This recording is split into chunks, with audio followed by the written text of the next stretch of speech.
kind of odd. Fester walked in, and then Fester just walked out. I'm not quite sure what's going on here. Fester was early, made an appearance, popped into the studio, was all excited about the end of Prince, take it! Oh, here he goes. All right, now he's back. Did you have to go get your headphones? Is that it? Yeah, so I made it all the way to the office, and I picked something else up, and then got back to the studio and completely forgot the headphones. Well, you just leave your headphones in here. No one else uses this studio. No, hold on. Andrew's shaking his head. No. Yeah. Why is that, Andrew? Don't leave anything laying around this building. Can you give us some examples? I know things have disappeared. Yeah, I mean, over the years. Like what has disappeared? Give us a little rundown. Give me an inventory. Give me a full report. I know somebody who lost cash. Whoa. Who leaves cash? I'm going to leave a pile of money just lying around. I would expect. Let me see. I've got about $127 in my pocket. Okay. Let me just leave this right on my cubicle's desk. I expect to lose cash if I leave cash around. Just leave this pile of cash. Yeah, right here. What? I left a pile of cash here all weekend long, and now it's gone? By the way, welcome, everybody. MJ Morning Show here on Q105, 104.7 FM. It is a Friday morning. So when was the cash story, and what were the circumstances of the missing cash? It was left in this studio. We got It that wasn't part. mine.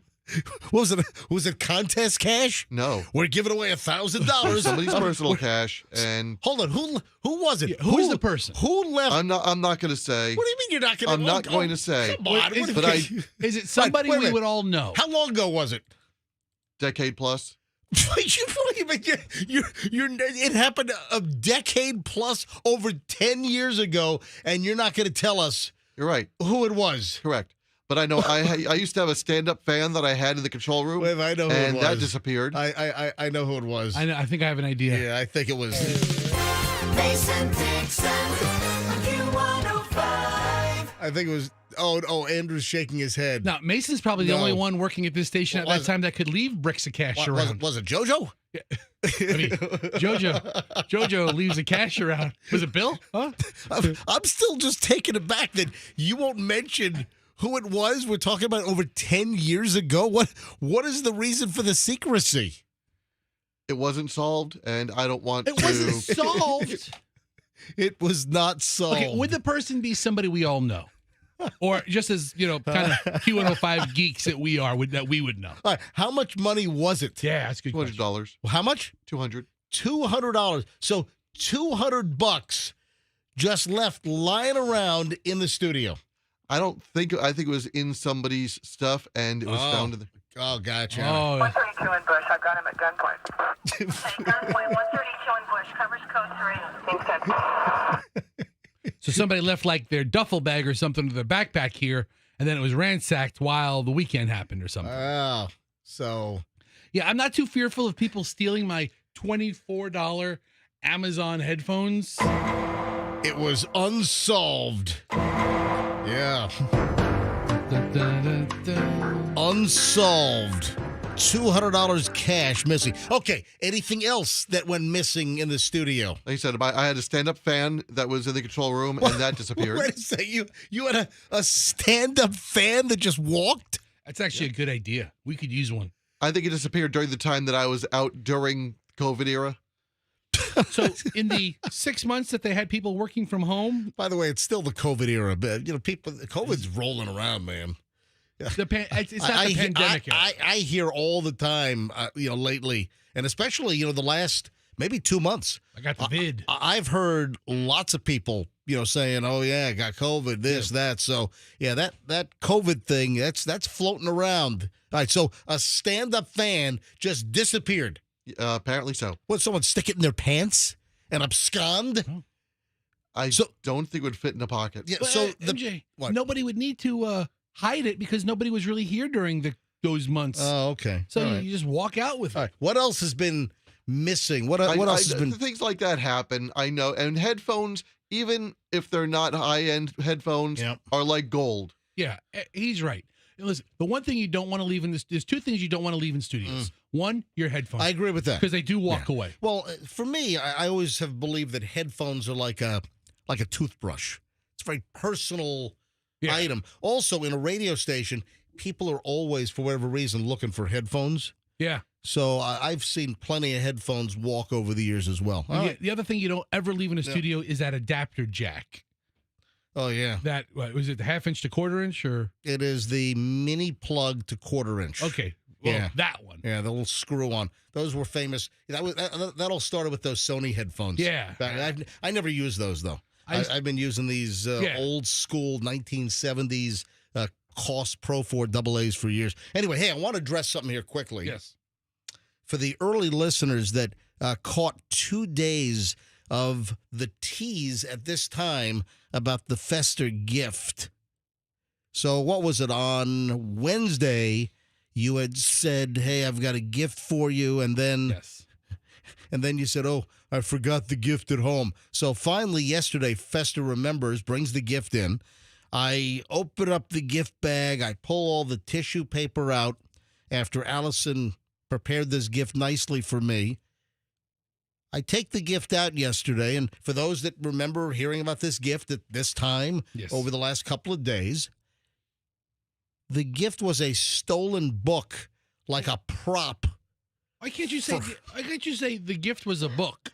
The gift was a book, that was stolen. Yeah, the gift was a book, that was stolen. Okay? Yeah. Okay, I mean, don't lead with stolen. Lead with book. So and Fester, then it was stolen. Fester was up at the RV show in Hershey, Pennsylvania, because, Fester's real gig is he sells RVs for General RV. It ain't this, that's for sure. Yeah. So he's up there for the RV show last week. Yeah, you helped Chloe get into her apartment. I was at the RV show, so it was kind of perfect timing for both of us. So you're at this Courtyard by Marriott. Nice hotel. In Hershey, Pennsylvania. Yeah. And in the lobby area, they had bookshelves and little knickknacks, kind of like making it sort of a lobby living room feel, It right? really had that. Was it a lobby living room feel? Yes, it had floating shelves on the wall with different kinds of books over there, and a couple I had a pyramid made out of a faux marble or something. Did you guys ever looking at staying at any other facilities other than the Courtyard by Marriott? You guys ever look at staying at La Quinta? Could you guys have gotten a better rate at La Quinta?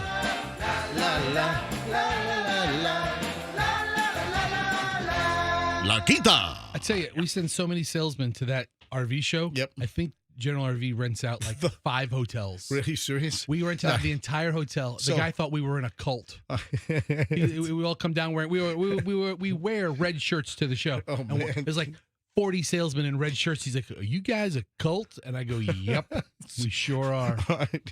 The cult of personality, man. All right. So Fester rips off a book. Fester knows I'm an aviation geek. So Fester finds a book entitled Cockpits. And it's a book with images and pictures of different cockpits of famous older aircraft. And Fester just steals the book. So I get the gift bag yesterday. I take the book out of the gift bag. I open it up, and inside the cover, there's a sticker that says, property of the Courtyard by Marriott, Hershey, Pennsylvania. Please return if found. And the address is on there. And I'm like, what? You ripped off a book out of a hotel lobby to give to me as a gift. It's yours now. Yeah. Why are you saying it so dismissively and judgmentally at the same time? I've got to return it, man. It says if found, Right, please I ain't return. got time for you anymore. Whatever. Whatever. I don't have time for you. I don't have time for you certainly on this subject. I have no more time for you. Your friend gives you a present. Well, I don't have any time for you anymore because it's time for traffic. Oh, Shriner. How about that? Upstaged by Shriner again. All right, back in a second. It's a busy Friday. MJ Morning Show, Q105. Stand by. Good morning.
19 MJ Fester.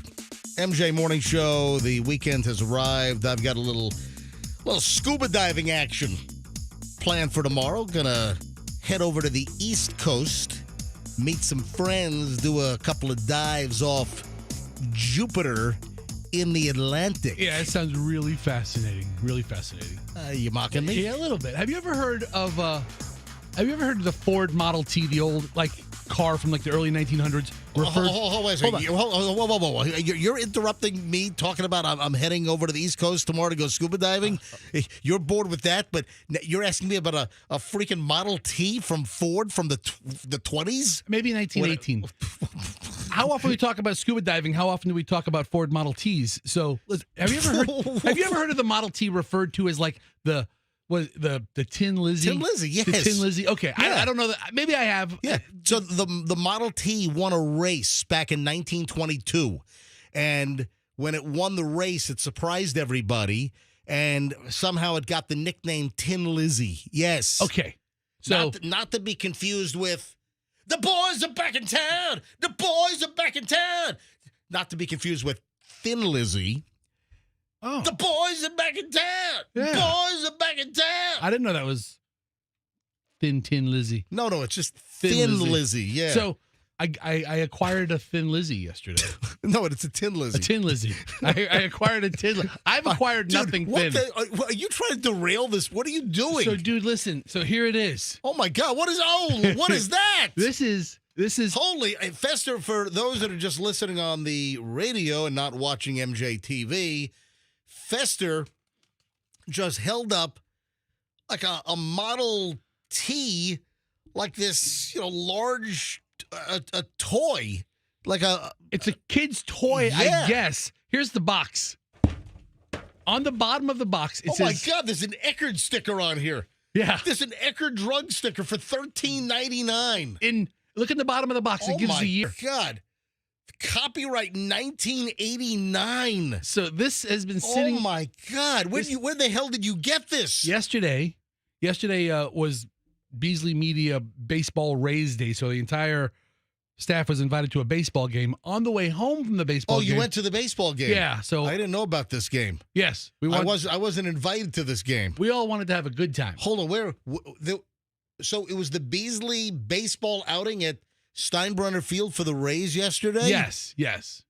Oh, was this like in the company email? Yeah. Oh, I don't check that very often. So I went and actually pulled my son out of school a couple hours early. He came with us.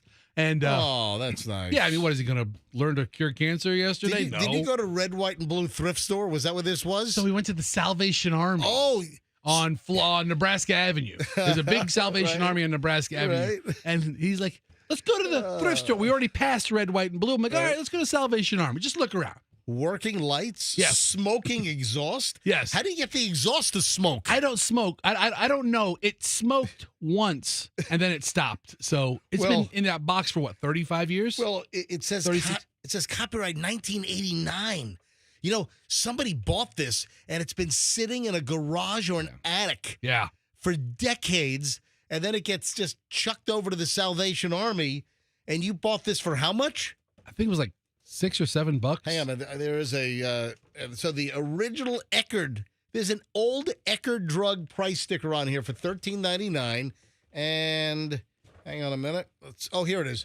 $6.99. Yeah, I paid that. It was $6.99. That's right. That's how much I paid yesterday. Oh, it's listed as bric-a-brac. Yeah. So, All right, so you buy, that's nice. So you take your kid to a baseball game, and then you stop by the Salvation Army thrift store, and you buy him a little Model T. All right, Fess is holding this up to MJTV. you want to see this thing? Yeah. It's pretty robust. Yeah. There we go. It is. Oh, look at that. Yeah, pretty Does cool. it do anything? Oh, it's got a little crank up front? Very authentic. Yeah. Does it do anything else? There's an on switch toward the back. Oh, no. Yeah. Oh, my God. That's like Dumb and Dumber, the most annoying noise ever. It's the most aggravating sound ever. This toy makes so much noise and it's nonstop. Oh, my God. So you get home, you put batteries in this thing? Yeah. Thinking it's going to smoke, it's going to, tool around the floor, and it just belts out noise. Oh, my God. Is that the only thing it does? The only thing it does. Oh, my God. So let me guess. You get this thing home, Yes. and you think the batteries are just like to turn the lights on or something. I don't know if the smoke feature still worked. I mean, I think... Oh, my God. So let me guess. Your kid is playing. How old is Hudson? 8? He will be 9 Right. tomorrow. So, wow. Yeah, tomorrow's his so birthday. you get this thing home, you put the batteries in, and he's just playing with this thing, and this is just annoying the living bleep out of you guys. Awful. Oh, that's why you brought it here. You made it disappear. I need it to disappear. I'm not bringing it back home. What are you going to say? I don't know. I'm gonna chuck it in the Beasley dumpster right. after the show. Folks, what's It's a nice toy too. What's I mean, it's just nice to look at, but it's so annoying. What's worse? The Model T. Working headlights, yeah. The headlights work after like 40 years of being in that package. What's worse, the Model T sound or what's a worse noise? This right here? Oh. Or for Dumb and Dumber, the most annoying sound ever. Want to hear the most annoying sound in the world? No, hold on a second. I got to fix this. Hang on a minute. You ready? Yes. Want to hear the most annoying sound in the world? Oh. Dude, I can take it apart and just disconnect the speaker. That would be great. That's what I can do. That would be great. You need like little tools, like those little miniature eyeglass kit tools. Yeah, one of those. Yeah, I can just go to engineering and pilfer something. No, I can take it apart and just disconnect the little speaker so it doesn't do. Hey, you know what's really cool? Watch me. I'm going to turn this thing on. I'm going to make the headlights go right toward the camera. Like, look at this on MJTV. Oh! I mean, that toy has been in some collector's closet since like 1989, 1990. Well, that's the copyright on the thing. I mean, I'm looking there on eBay for as much as $35. You know, I saw something interesting last night, and I thought I would go over this for a second. If you think sugar is bad for your teeth, do you know things that we eat that are just as bad? You know, Halloween's coming up, and, you know, you always get, like, you know, some wise-ass dentist that does an interview. I hate those dentists. You know what I'm talking about? Oh, the worst thing you can do is let your kids eat all that Halloween candy. You know, or the dentists that say, bring the candy to our office, and we'll let you trade in the candy for, you know, some other, you know, non-tooth decaying item, you know? When we lived in New York, Yeah. we had a preacher and a dentist on the same block. Right. And we got every year mini Bibles and toothbrush and toothpaste as part of the Halloween. We just avoided the houses. By the way, the Halloween candy is out in full freaking force. Yeah, everywhere. We're over a month away from Halloween, and the candy is all over the place. Nobody buys candy right now, and it makes it to Halloween. If you're buying the candy now, you're eating it. Yeah. So if you think that sugar is bad for your teeth, 5 other popular food items that are just as bad as sugar. Do these items have a lot of sugar in them? Yeah. Okay. Yeah. In fact, the first one, I've always been told that this is like a sneaky little food bitch. That you don't think, but dried fruit. You might as well just break up sweet tarts and coat your teeth with sweet tarts, right? Because that's better than dried fruit. I mean, they add, like raisins don't add sugar to it, right? It just condenses the sugar that's normally in the grape. But like, have you ever had like dried cranberries? I think like they're like. Well, cranberries are tart and bitter. Cranberries, they're not sweet. No, they're not.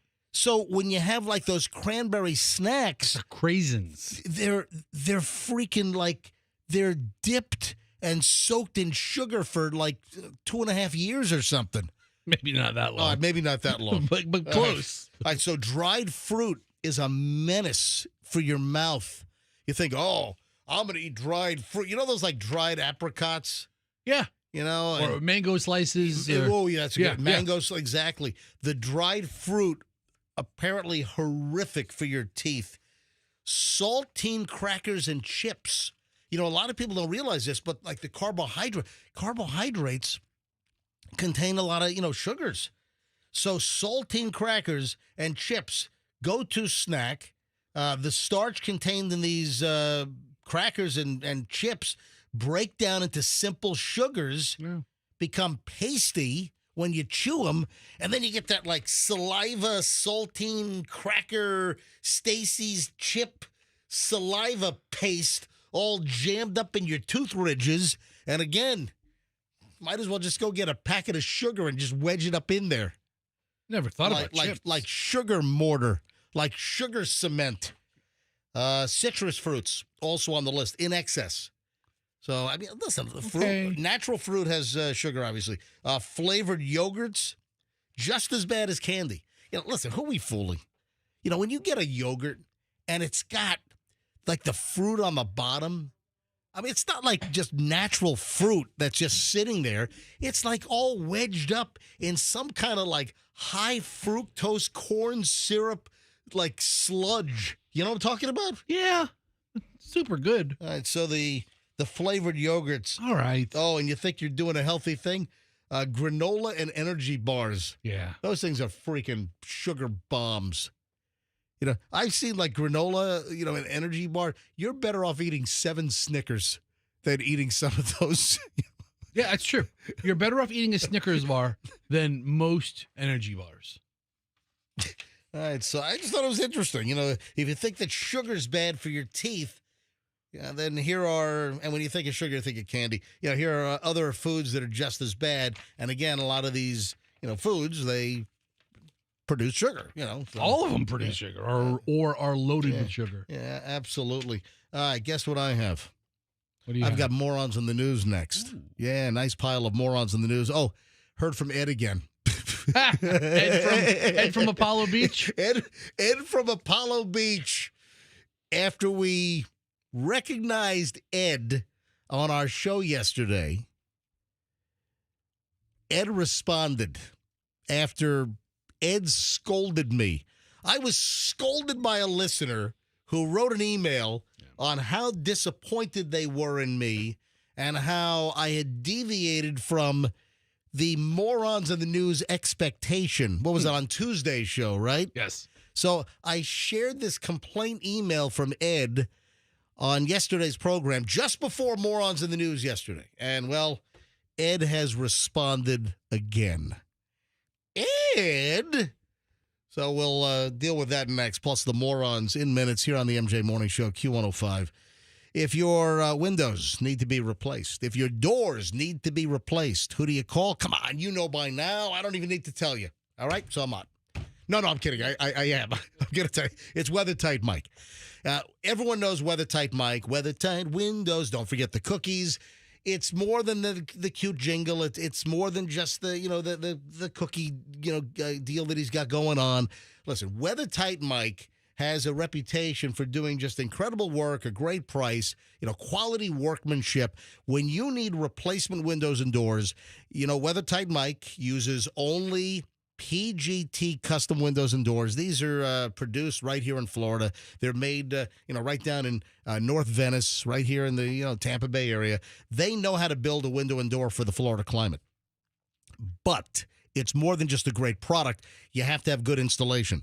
And if you don't have good installation, you might as well just, throw a good window and door in the dumpster, because if you don't have good installation, it could be a nightmare.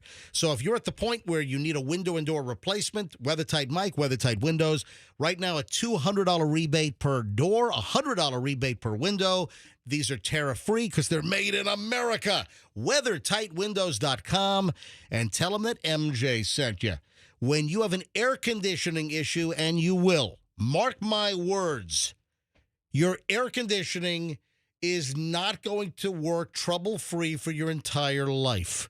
At some point, your air conditioning is going to need some service. When your AC breaks down, you call Plan B Air Conditioning. Plan B AC. Very easy to remember. The number, it's 813 Plan B AC. The website, planbairconditioning.com. Integrity, truthfulness, honesty, highly trained technicians. Don't get worked over. Air conditioning is one of those deals where it's not working. They go outside to the condenser unit, or they go to the air handler. You get circuit boards, you get capacitors, you get all kinds of crap. Yeah, I mean, an unscrupulous air conditioning repair person can just say whatever the hell they want. Oh, this is bright. Because most people just don't know. It's honesty. They care about their customers. They're not going to take you for a ride. If you mention me, MJ, they'll give you 10% off. It's planbairconditioning.com. When your AC stops working, you call Plan B Air Conditioning, 813-PLAN-BAC, planbairconditioning.com, and tell them MJ sent you. Morons in the News next. Traffic around Tampa Bay still looks really good. There are no incidents to report, and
Before we get to the morons in the news, Ed has reached out again.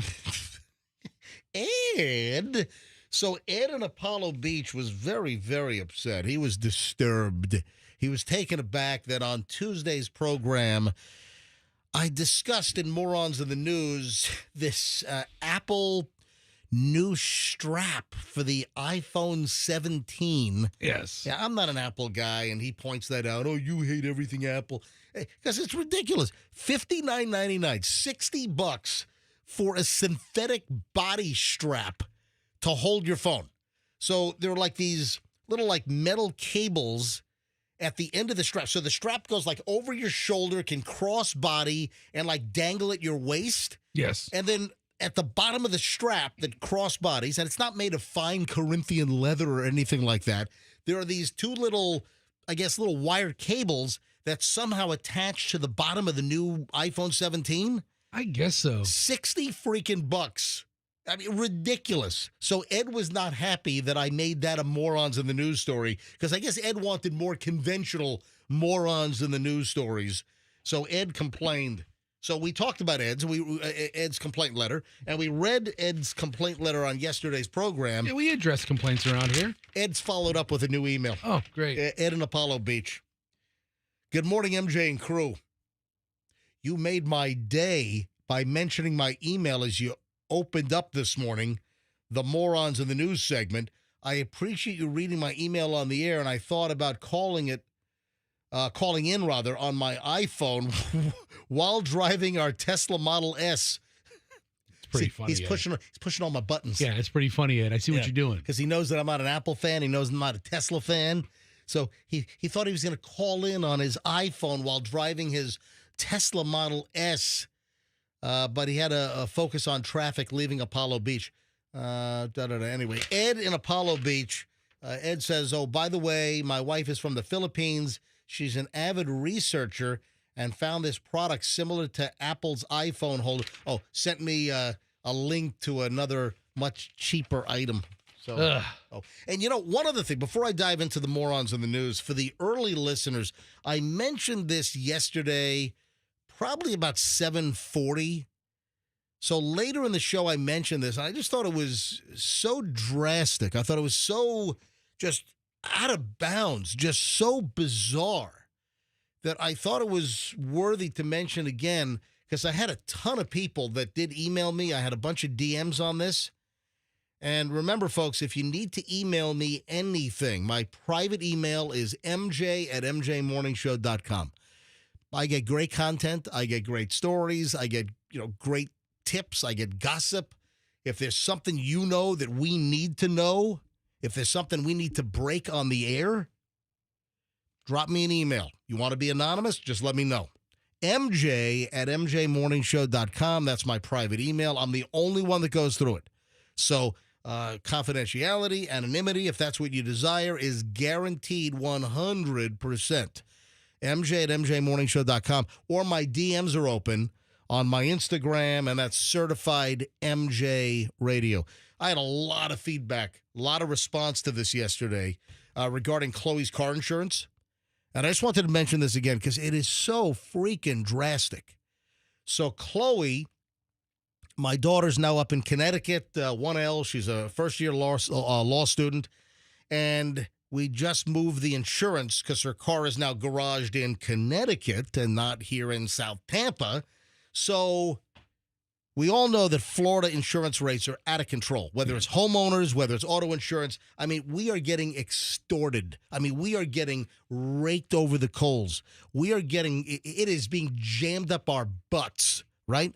And here's just a perfect example. So Chloe has a first car. She got a 2025 Mazda CX-5.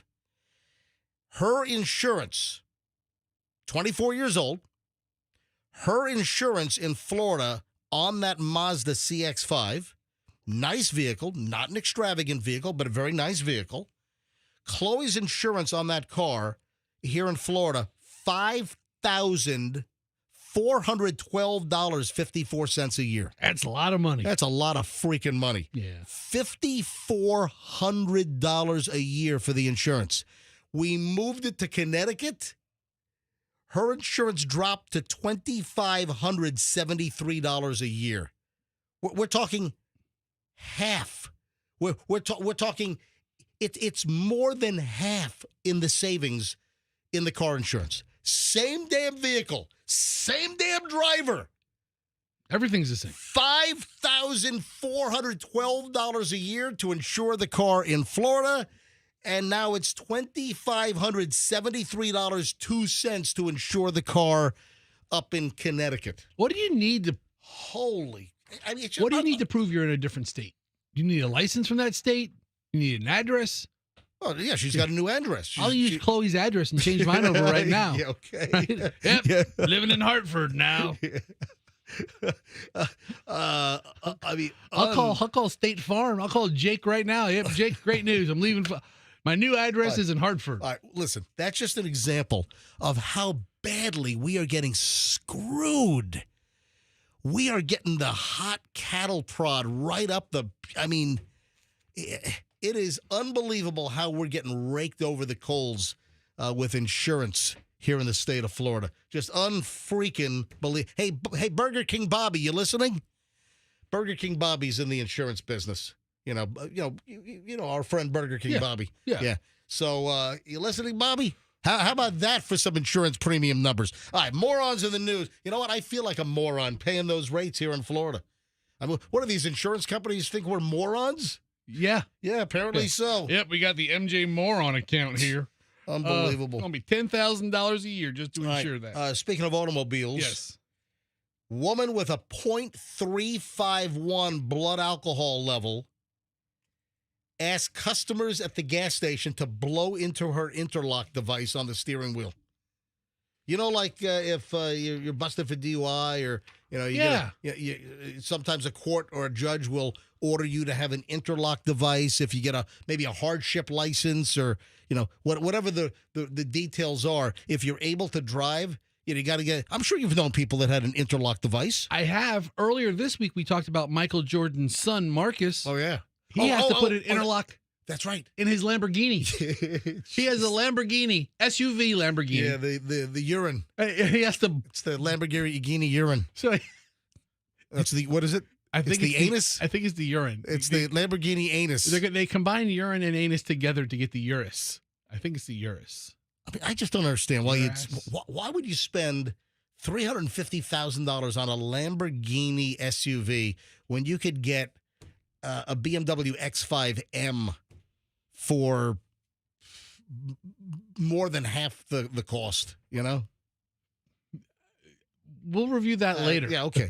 But road and track segment coming up later here on the MJ Morning Show. Michael Jordan's son has one of these that's blowing right. devices now in his Lamborghini. Yeah, we did a follow-up because Michael Jordan got a plea deal. Most of the serious charges were dropped. Yeah, Michael Jordan's son, Marcus, he was busted for DUI. He got his Lamborghini Urus stuck on railroad tracks over in, was it Maitland, over, near Orlando, Altamont Springs, Winter Park. And, part of the, agreement with the plea deal, he had to put an interlock device. So he's got to blow his steering wheel. Every time. He's got to blow his steering wheel before he can start the vehicle. Wants to go to Publix to get a gallon of milk, blow the steering wheel. Listen to this. This is out of Iowa. A woman facing multiple charges after asking gas station customers to blow into her interlock device.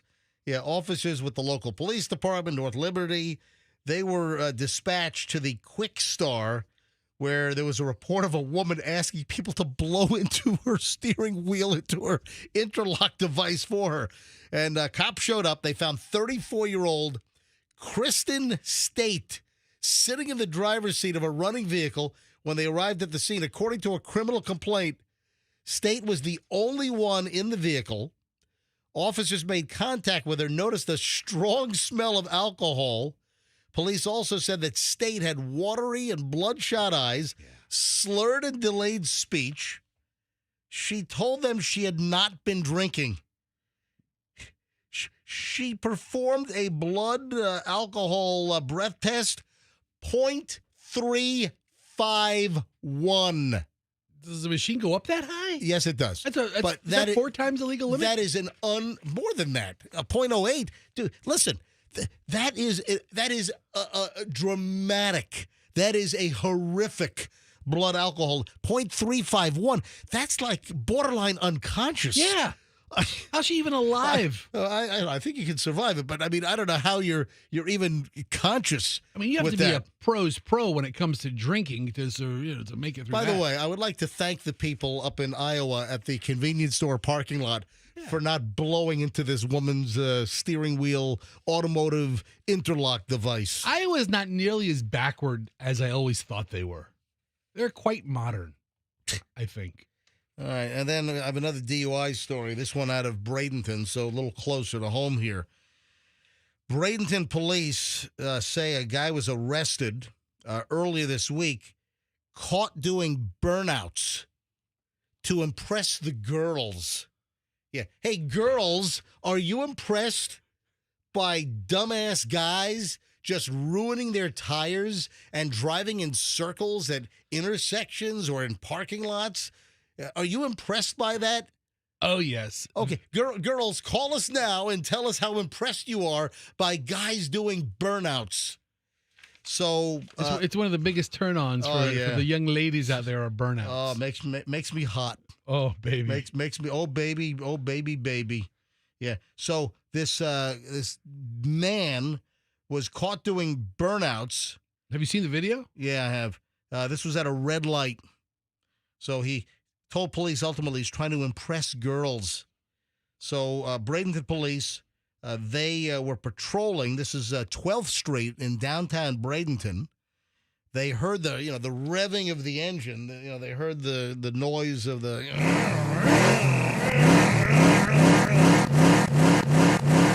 All right, so Bradenton police, they hear all the the noise, all the racket, and then they saw this silver pickup truck barreling down the road at a ridiculous high rate of speed. The driver was 28-year-old Juan Leon.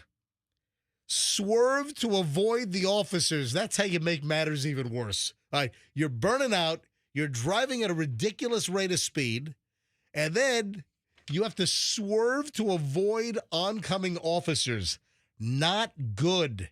Also swerve to avoid mowing over pedestrians as well in beautiful downtown Bradenton. So a lot of times when you do those burnouts, you kind of lose control of the car for a little while. Well, listen, those videos are out there. Those pop up in my somebody leaving like Cars and Coffee or some like car meet, and they'll pull out and they'll try to impress everyone as they leave, and they lose control, fishtail. Man, I've seen people slam into telephone poles, knock over those light poles, run over people, fling people into the air. Oh, this crap happens all the time. So, Mr. Leon from Bradenton with your silver pickup truck and your burnouts, congratulations, my friend. Yes, very good. You've made the morons in the news on the MJ Morning Show. Arrested on several charges, driving under the influence, so they popped them for DUI as well. Reckless driving, aggravated assault. Yeah, also faces a criminal mischief charge because he damaged the crosswalk. He did. He left big old skid marks. Oh, yeah. Those are skid. That's their proper term for it. Plus, Skid he's got additional skid marks somewhere else as well. Yeah. From what I understand.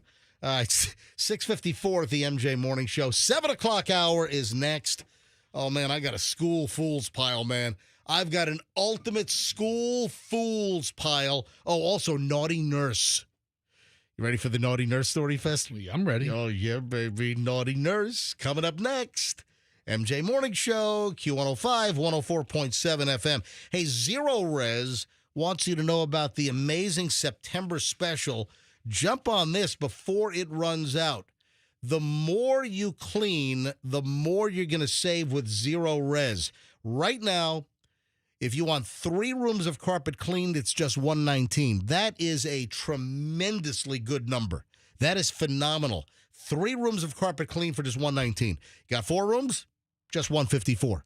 Got 5 rooms you want clean? Just $179. There's savings all the way around. Why do you want zero res to clean your carpets? It's the process. They use ZR water. It's an electrolyzed water process. They don't leave the soaps, the shampoos, the chemicals, the residue that the other carpet companies leave, because the residue attracts dirt faster. It's counterintuitive. I don't understand why you would do it. That's why you want zero res. Call Zero Res. Go to the website, ZeroResTampaBay.com. You got to tell them MJ sent you to get these great deals, 3, 4, or 5 rooms. ZeroResTampaBay.com. Again, tell them that MJ sent you, ZeroResTampaBay.com. Hey, what is the Westfall Way? Well, I'm gonna experience the Westfall Way fairly soon here because I'm having my roof replaced. It is that time. The average roof in Florida lasts about 15 to 20 years. My roof is a little over 21 years old now, so it is time. My time has expired. In fact, my roof said to me, "Your time is up." So that's why Westfall's going to do a new roof. So what is the Westfall Way? Let me get back to that. Your needs, the customer, my needs, your needs are above everything else. Your preferences, satisfaction is a total priority. Quality workmanship, the best materials, the highest trained crews. Bottom line, they've got the best crews in the area. Continuous training. It's Westfall Roofing. You have a leak. You need a new roof. Whatever's going on with your roof, you got to call Westfall and tell them MJ sent you. Very important. Tell them MJ sent you. WestfallRoofing.com. 6:57, traffic's on your Shriner. MJ Morning Show back in a minute.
I thought maybe we'd have some nice, soothing rejoiner music before I get into this pile of school fools. Yeah.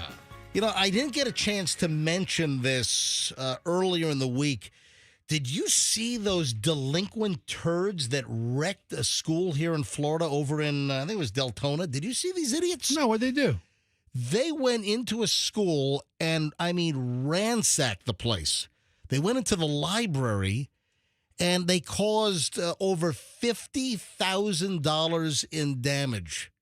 Yeah, hope the parents enjoy paying for that. I mean, talk about a couple of rotten little bastards. What happens to that? I mean, are they actually going to bill the parents? They're not going to do that. This is horrific. Yeah, over in Deltona, not Daytona, but Deltona. A 12-year-old by the name of Felix Cohen. You know, I'm very happy also. Oh, the youths were not identified because of their ages. Screw that. If you're old enough to do $50,000 worth of damage in a school library by ripping up your school, then you deserve to have your names plastered all over the place. So 12-year-old Felix Cohen Romero and 13-year-old Bentley Ryan Worley confessed to this vandalism at Friendship Elementary Library in Deltona. Yeah, this is according to the Facebook post from the Volusia County Sheriff's Office. Man, dude, you take a look at these pictures. Take a look at what these little turds did to this library. I mean, listen, I know that the male brain at 12 or 13 years old sometimes does some stupid stuff, but what is your malfunction where you will go in? Look at this. They tossed the whole place. The place is ransacked. I mean, they busted furniture. They turned shelves upside down. I mean, is that no, no, that's not a news story. I was going to have you play some of the audio from Orlando TV, but that's something else there. Okay. Body cam footage of the police showing up and then surveying the damage. It is unbelievable. So what happened, officers responded to a fire alarm. These kids busted in at 1 a.m. in the morning. So Sunday morning, so Saturday night into Sunday morning, 1 a.m., the Volusia County Sheriff's Office, they show up because there was a fire alarm. They get inside, and then they see that the library has been tossed. It has been ransacked.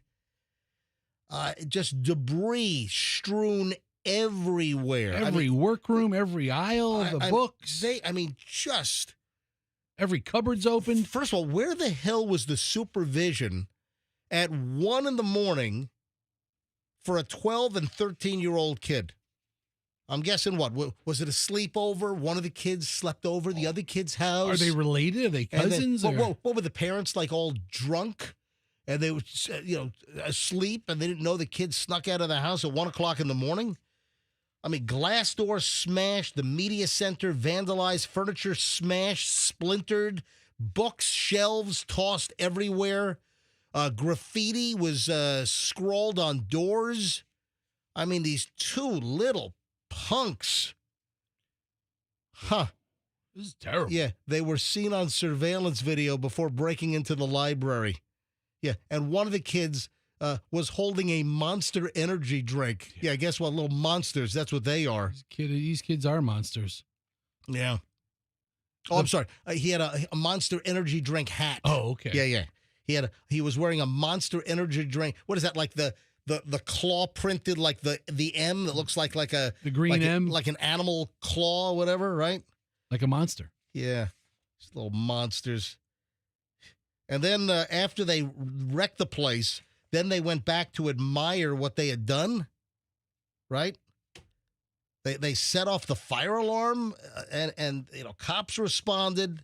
And that's really how they ultimately alerted authorities to this. The story gets better. Does it not have an alarm system? Well, the story gets. Listen to this. So the video was posted of these two kids.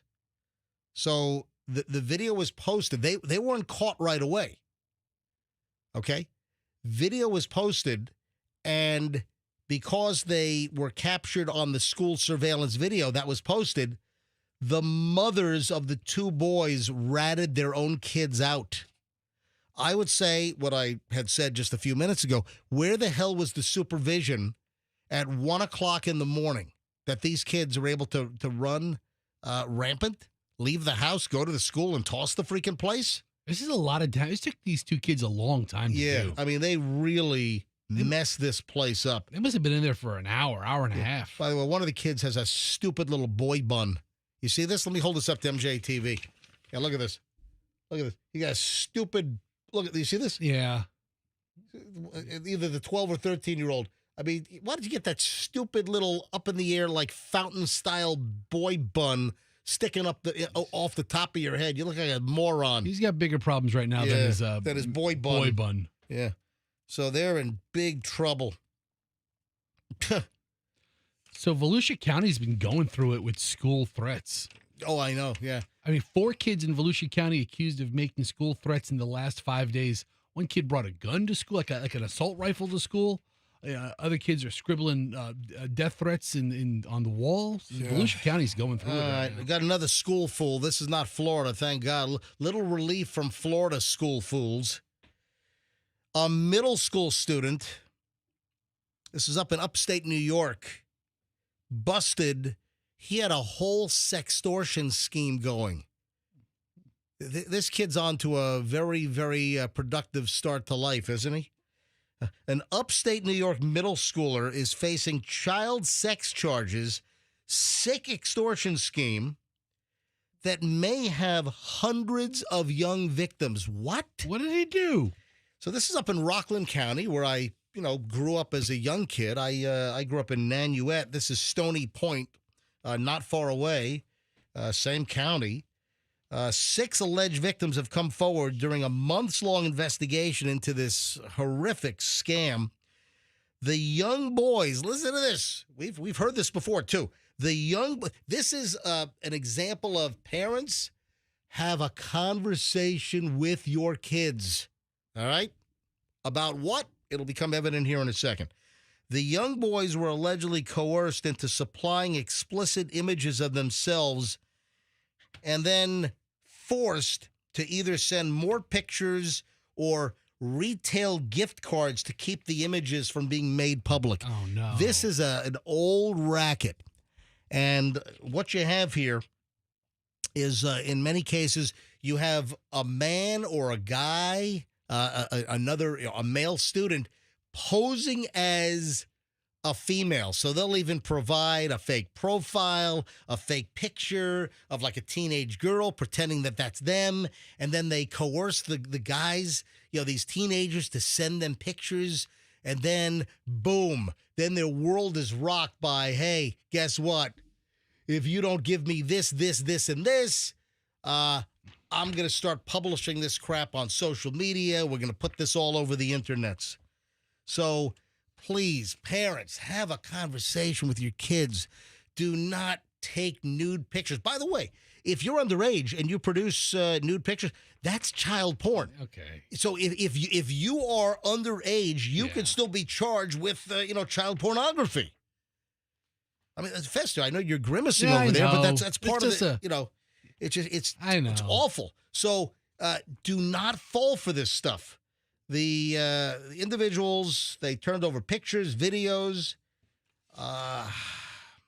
and then sometimes it was like, hey, send more videos. Yeah, the moral of the whole thing is don't send pictures How of about yourselves. that? Yeah. Don't send pictures of yourselves to anybody. Nude pictures or revealing pictures. The guys. middle school extortionist student either demanded more explicit photos of the boys or gift cards that were less than $100 while threatening to send the pictures to their friends. No, send me only $99 God, don't on gift card on Roblox. Don't get caught up in this stuff. Right. So, am I boring you over here? No, but it's just it's just tough to talk about. But the moral is I don't spend less time on the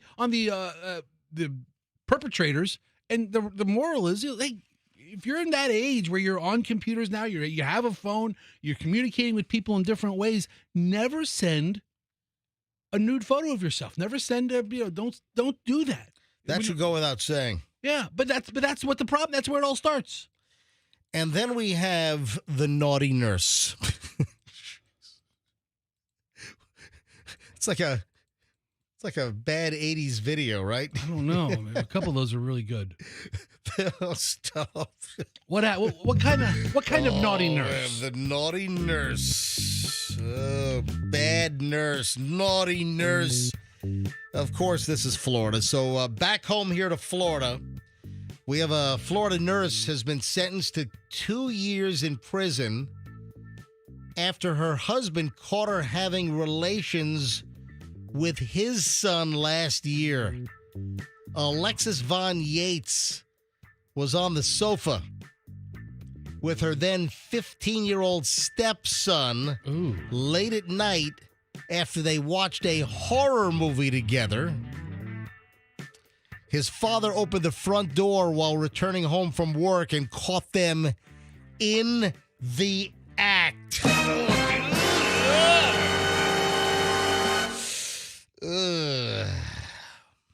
What do you do with that? So she's the stepmom. Apparently, which is its own genre. Yeah.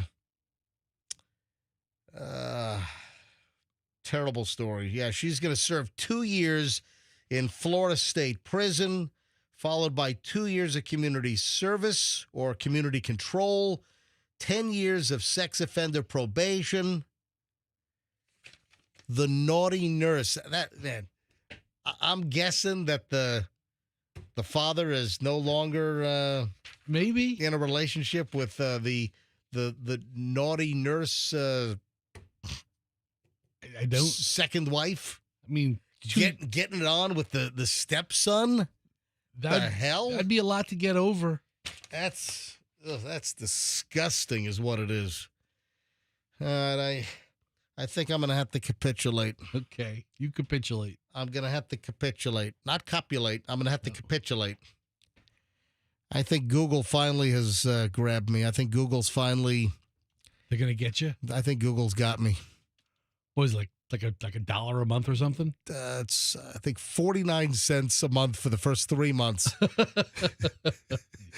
All right, folks. Google, Gmail, they finally got me.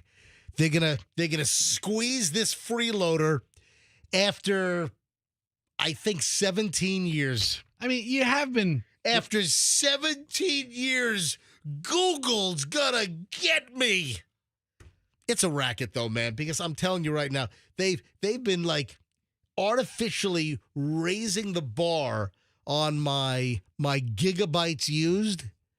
I erase 3-4 gigabytes of old videos and pictures, and my storage doesn't go down. And we talked about this on the air in the past, but Google, I think I finally have to give in. How many gigabytes is the free account? 15. So right now I'm at 15.124 or something, or 15.12, whatever it is. So I'm over, and now I'm getting the big banner again across my email. I'm getting actual emails from Google that my email is going to stop working on September 27th. Fester, I'm 8 days away. I'm about to say tick, tick, tick, tick, tick. I'm 8 days away from being shut off by the Googles. What if you just deleted everything? I mean, honestly, what's in your email account that you couldn't forward somewhere else? I like having a lot of my pictures saved. There's just okay. files that are saved that I want to save. All right. And I'm telling you, there's some game going on, because there was a time for like the last 17 years, but there was where I would erase stuff, and I would be, let's say I would max out at 15 gigabytes of the free Gmail Google storage, and I'd go in, I'd clean out all kinds of superfluous stuff that I didn't need, and I'd lop off like 3-4 gigabytes. So 15 gig would then drop down to like 12. But for whatever reason, over the last like year, I would absolutely lop off an enormous amount of old data, and it doesn't go down. I mean, so what if they? It's like, we're gonna finally get this guy. We're gonna get this MJ dude finally. After the introductory price of 49 cents a month, Then it's $199 a month. Is Okay. what the deal is, and I think I then get I get like a terabyte or a couple of terabytes or something of storage, which that is way more than I'll ever need. But they finally have gotten me. But I'm telling you, they're scamming, they're racketing. They got a little racket going on in that, for whatever reason, the threshold of your data amount, they've started like changing the bar. And even though you erase it, it doesn't it doesn't skim it off the top like it used to do. They've screwed with it. is Google dying for the money that bad? I guess so. I mean, they need your $2. Sergey Brin, they need jet fuel for that private 767 they have. Yeah, I guess so. Unbelievable. So, looks like I'm going to have to give in. When this week, right? The 27th. Are you going to call their bluff? Are you going to wait till like the 30th? No, I'm shut off then. If I wait till the 30th, I'm shut off. That's just an empty threat. Oh, Let you them think- actually shut you off. Oh, should I test Google? Yeah. Should I see if they're really serious? Maybe go through another round of deletion. I think, Google, you're bluffing. Ha ha. Yeah. You know what? I'll I'm stare. gonna call your bluff. I'm going to stare you down, Google. I'm gonna have a standoff with Gmail. see who flinches first. Oh You man. take these $2 a month out of my cold, dead hand. Fester, I think they've got me. All right, I've got an IRS update. Folks, the IRS is a mess. In general, or I'm being persecuted. boy, between Google and the IRS, the world is out to get you. Oh, and the roller coaster story over in Orlando, man, that is a mystery. So Andrew brought me the roller coaster story on the show yesterday, but there just wasn't enough information. So if you haven't heard yet, a young guy passed away. He's like in his 30s or something, right? Like 31 years old. There's a roller coaster mystery over in Orlando that I want to deal with. I got the IRS situation, and then another bizarre local story not done by local news.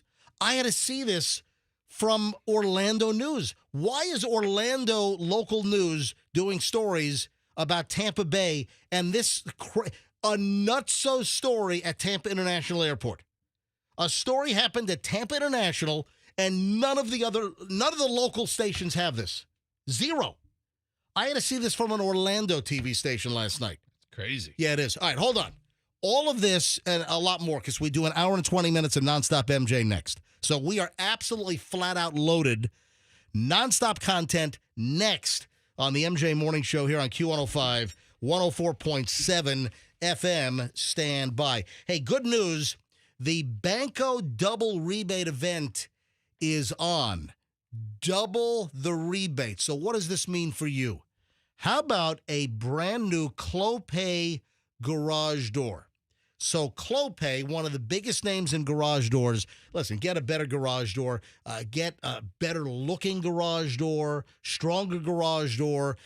Juice up the street appeal, the curb appeal of your house. And right now, save. So you can save up to $250. There's an online rebate from Clopay, a $250 rebate on select 2-car insulated garage doors. Banco is then going to double it to $500. So boom, new garage door right off the bat, $500 in savings. Beautiful garage doors. Save up to $150 on select 2-car insulated garage doors.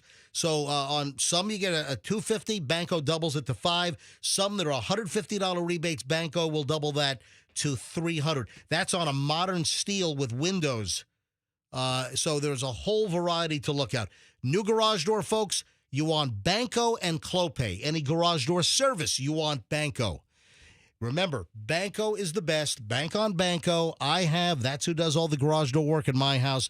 BancoDoors.com for everything garage door related, and tell them that MJ sent you.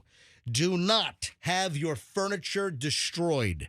Do not have non-background checked former ex-con moving crews rifle through your drawers, steal jewelry, cash, whatever. Listen, I've heard the nightmares. I've heard the horror stories, and you want a reputable moving company with extensive background checks on every single one of their movers, extensive training, and that comes when you hire Two College Brothers Moving and Storage. TwoCollegeBrothers.com. Constantly get great feedback from listeners that say, hey, MJ, thanks for the tip. We heard you do commercials for Two College Brothers. We used them for a move last weekend, whatever. They were fantastic. I hear it all the time. If you need a great moving company for a move, you want TwoCollegeBrothers.com. That's TwoCollegeBrothers.com. The smartest move you'll ever make. Mention me, MJ. Get free moving boxes. That's TwoCollegeBrothers.com. 1 hour, 20 minutes, nonstop MJ. Rolls next. At the risk of jinxing it, traffic patterns.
It is on.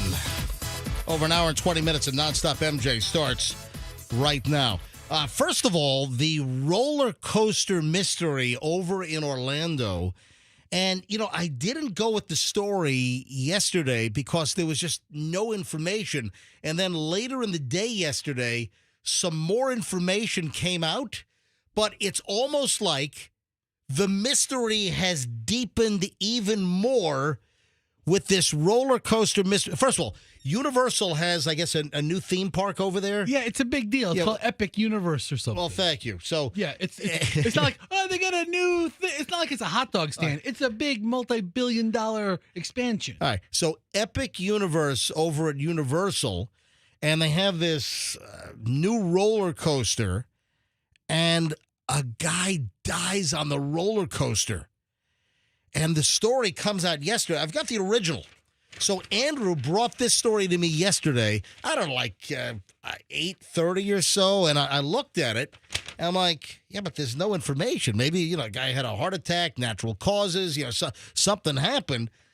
So the original story was a guest at Epic Universe died after riding on the Stardust Racers. That's the name of this roller coaster, Stardust Racers.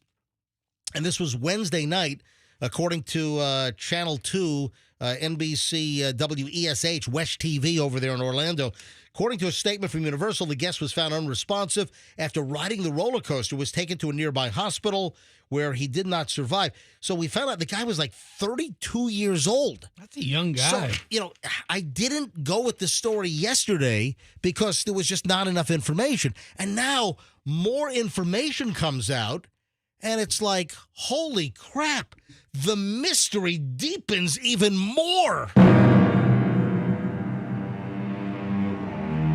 Now we find out the guy died on the roller coaster of blunt force trauma. What? Did something dislodge? I don't know. So now, here, this is from the Orlando Sentinel. Universal Orlando guest dies from blunt impact after riding Epic Universe's Stardust Racers. Man in his 30s became unresponsive after riding the Stardust Racers thrill ride at Universal Orlando's new Epic Universe theme park. Man, how would you like to open up a new park? It's been, open for like 3-4 months? Yeah, a little while. Yeah. Beginning of summer. And you've got this multi-million-dollar brand new roller coaster, one of the top attractions, and now it's shut down. Again, there's not enough information. So the guy died from multiple blunt impact injury. Multiple. How the hell do you get multiple blunt impact injuries on the roller coaster? How the hell does that happen? I mean, when you hear blunt impact injuries, like blunt force trauma. You think of somebody getting hit in the head with like a 2x4 or something. Suddenly the guy's on the ride and, a bowling ball gets thrown at him or something. A cinder block is hurled at him. What could it be?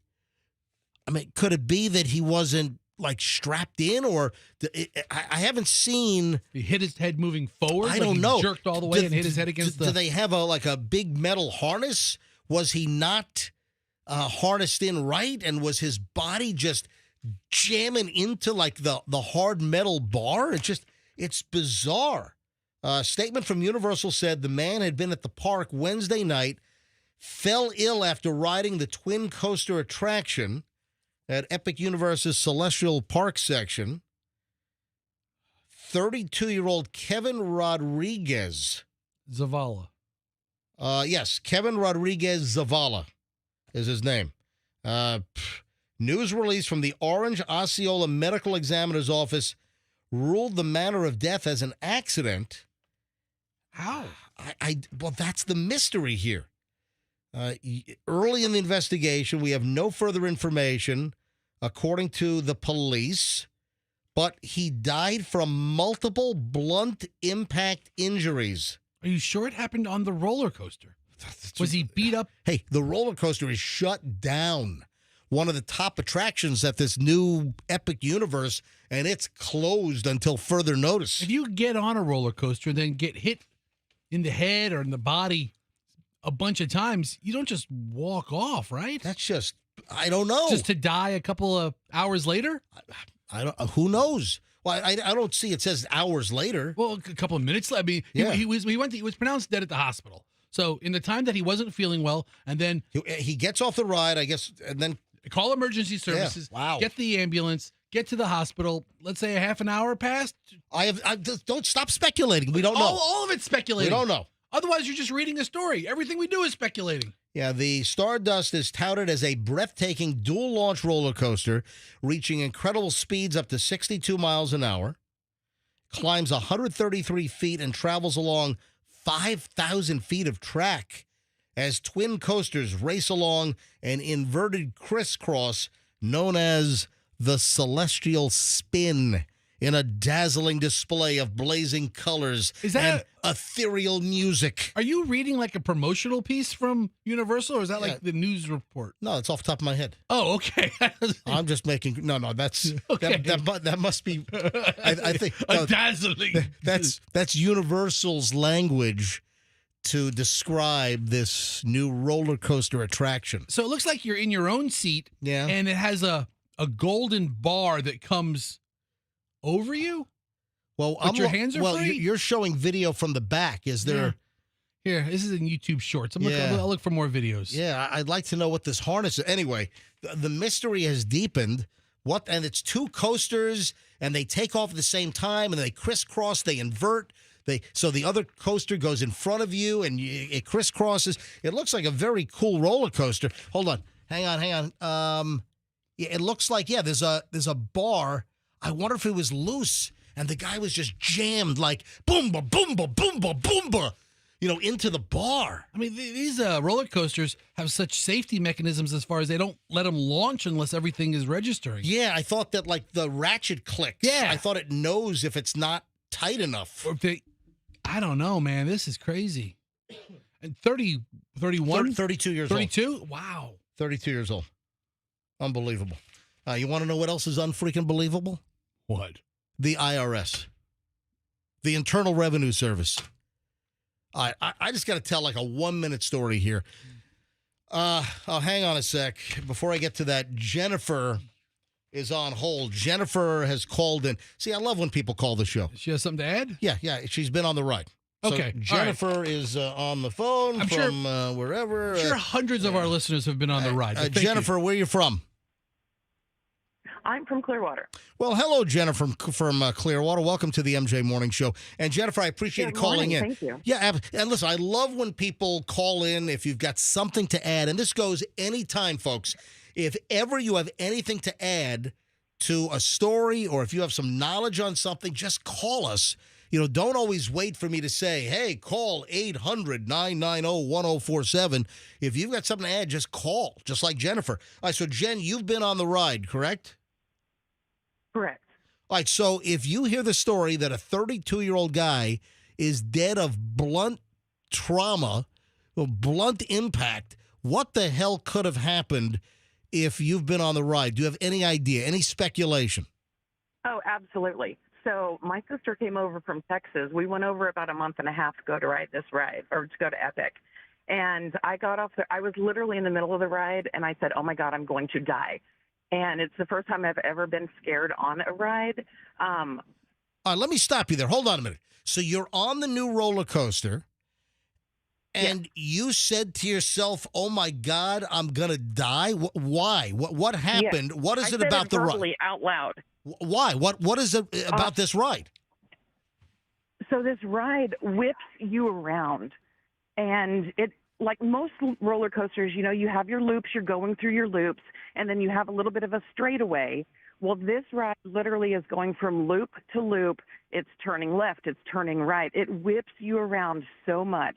You have the shoulder harnesses over you. You've got safety. You are not touching the ground with your feet, so there's really not anything you can brace your body against to hold onto other than that shoulder harness. So you felt like you were being rattled and just totally like rocked on this ride? Yes, So you think this guy was like just rattled to death maybe? I do. As soon as I heard the article yesterday, I immediately texted my sister and said, guess what? It happened. Holy crap! 'Cause You if have to walk through a metal detector before you can get on the ride. And if you have any like loose earrings or loose anything, they make you put it in a locker because they have. I asked them, why do we have to walk through a metal detector? And they said it's because they've had like earrings fall off people and impale people behind them Oh my God. in past rides. Hey, we I'm have like, never again will I go on that ride. we had the story yesterday, and Yeah. and we did a story yesterday, and where's that lawsuit? We did a story, a Hillsborough County family. That was SeaWorld. SeaWorld. That was right, at SeaWorld. right. That was Yeah. at the Manta. Yeah, we had a story yesterday about a Hillsborough County family suing SeaWorld because something flew off another roller coaster rider and hit their daughter in the face.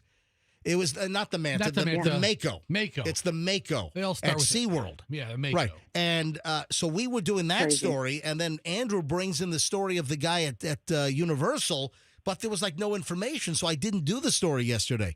So that's chilling that you called your sister and said it happened.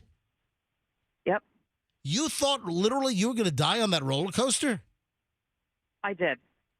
So And you- I've ridden roller coasters my entire life. I love roller coasters, and I did not like that. Now, you'll talk to other people who have ridden it 5 times and love it and have had no issues. But I literally did not like it. It was horrible. is your theory that he had the metal harness on either side of his head and just getting whipped around, he banged his own head? Or it could be chest cavity. Possibly. Or what about your chest? Was your whole It could body? be all of the above. So was your head My hitting? whole body was being rattled around. All right. Oh, Yeah. Wow. That's interesting. All right. Well, listen. Thank you for calling Yeah. in. And because it twists left and then twists right, and then all of these are in the loop. So you're looping around and you're looping to the left, and then you come out of that loop and you immediately go into another loop that's twisting your body the other direction. So it's constantly jostling you around. Listen, I could this very is easily see how the guy died. It was horrible. wow. All right. Well, this is why I like taking phone calls. And if you ever have anything to add to the show, feel free. Whenever you hear something, I folks. will. I listen to you guys every morning. I love you guys. Thank you. Appreciate This it. is like Jennifer CSI. Yeah, it is. Oh, wow. It is. Thank you. Wow, 741 at the MJ Morning Show. They didn't publish how much this roller coaster cost, but this could be a $25, $30 million or more roller coaster. And is there a chance this thing doesn't open back up? Is there a chance they detune this and they slow it down dramatically? I mean, are there going to be changes made? I mean, this is a giant mystery because we still don't know what the blunt injuries were to this guy on riding a roller coaster. I mean, you don't think you're about to ride a roller coaster at a theme park and then end up dead. That's just, You may be scared for your life, but you don't really think it's going to happen. All right, well, let me move on to my IRS mess here. You want to hear how discombobulated things are? This is insane.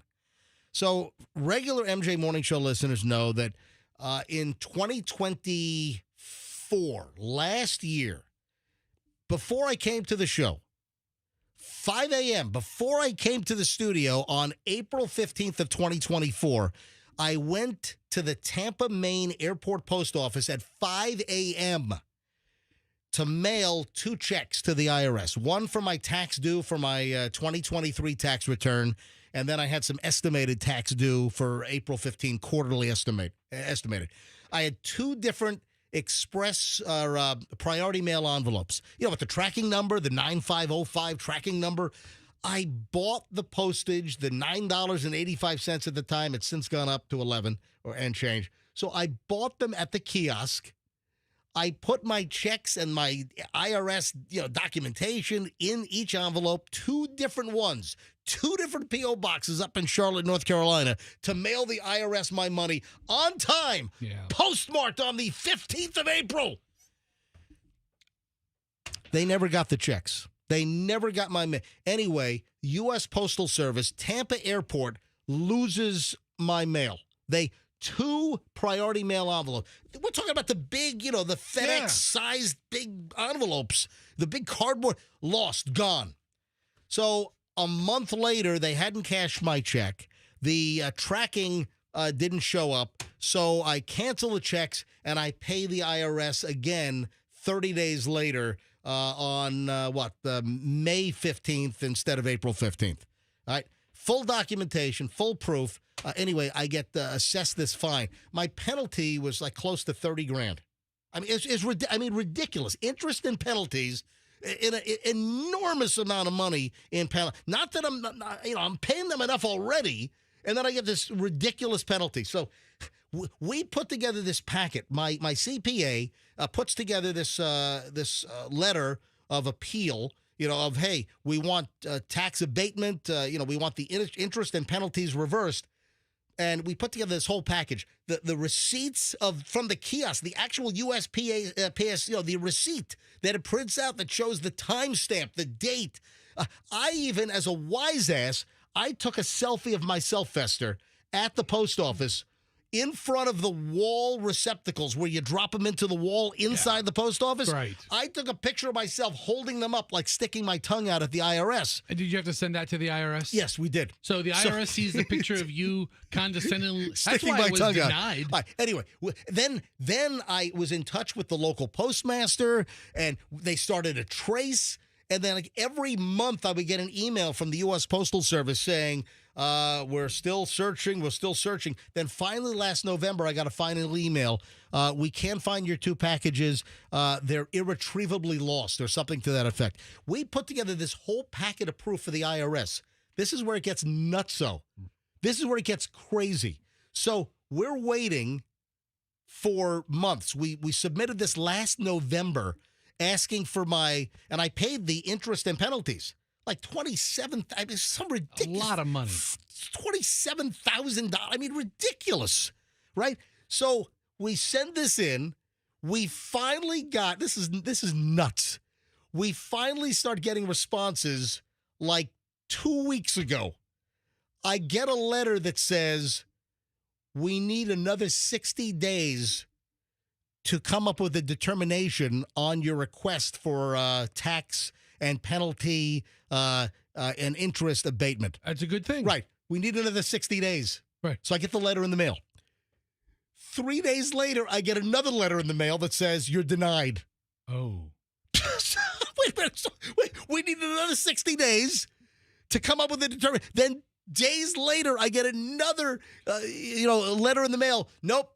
You have not proved it. What do you mean I haven't proved it? Guys.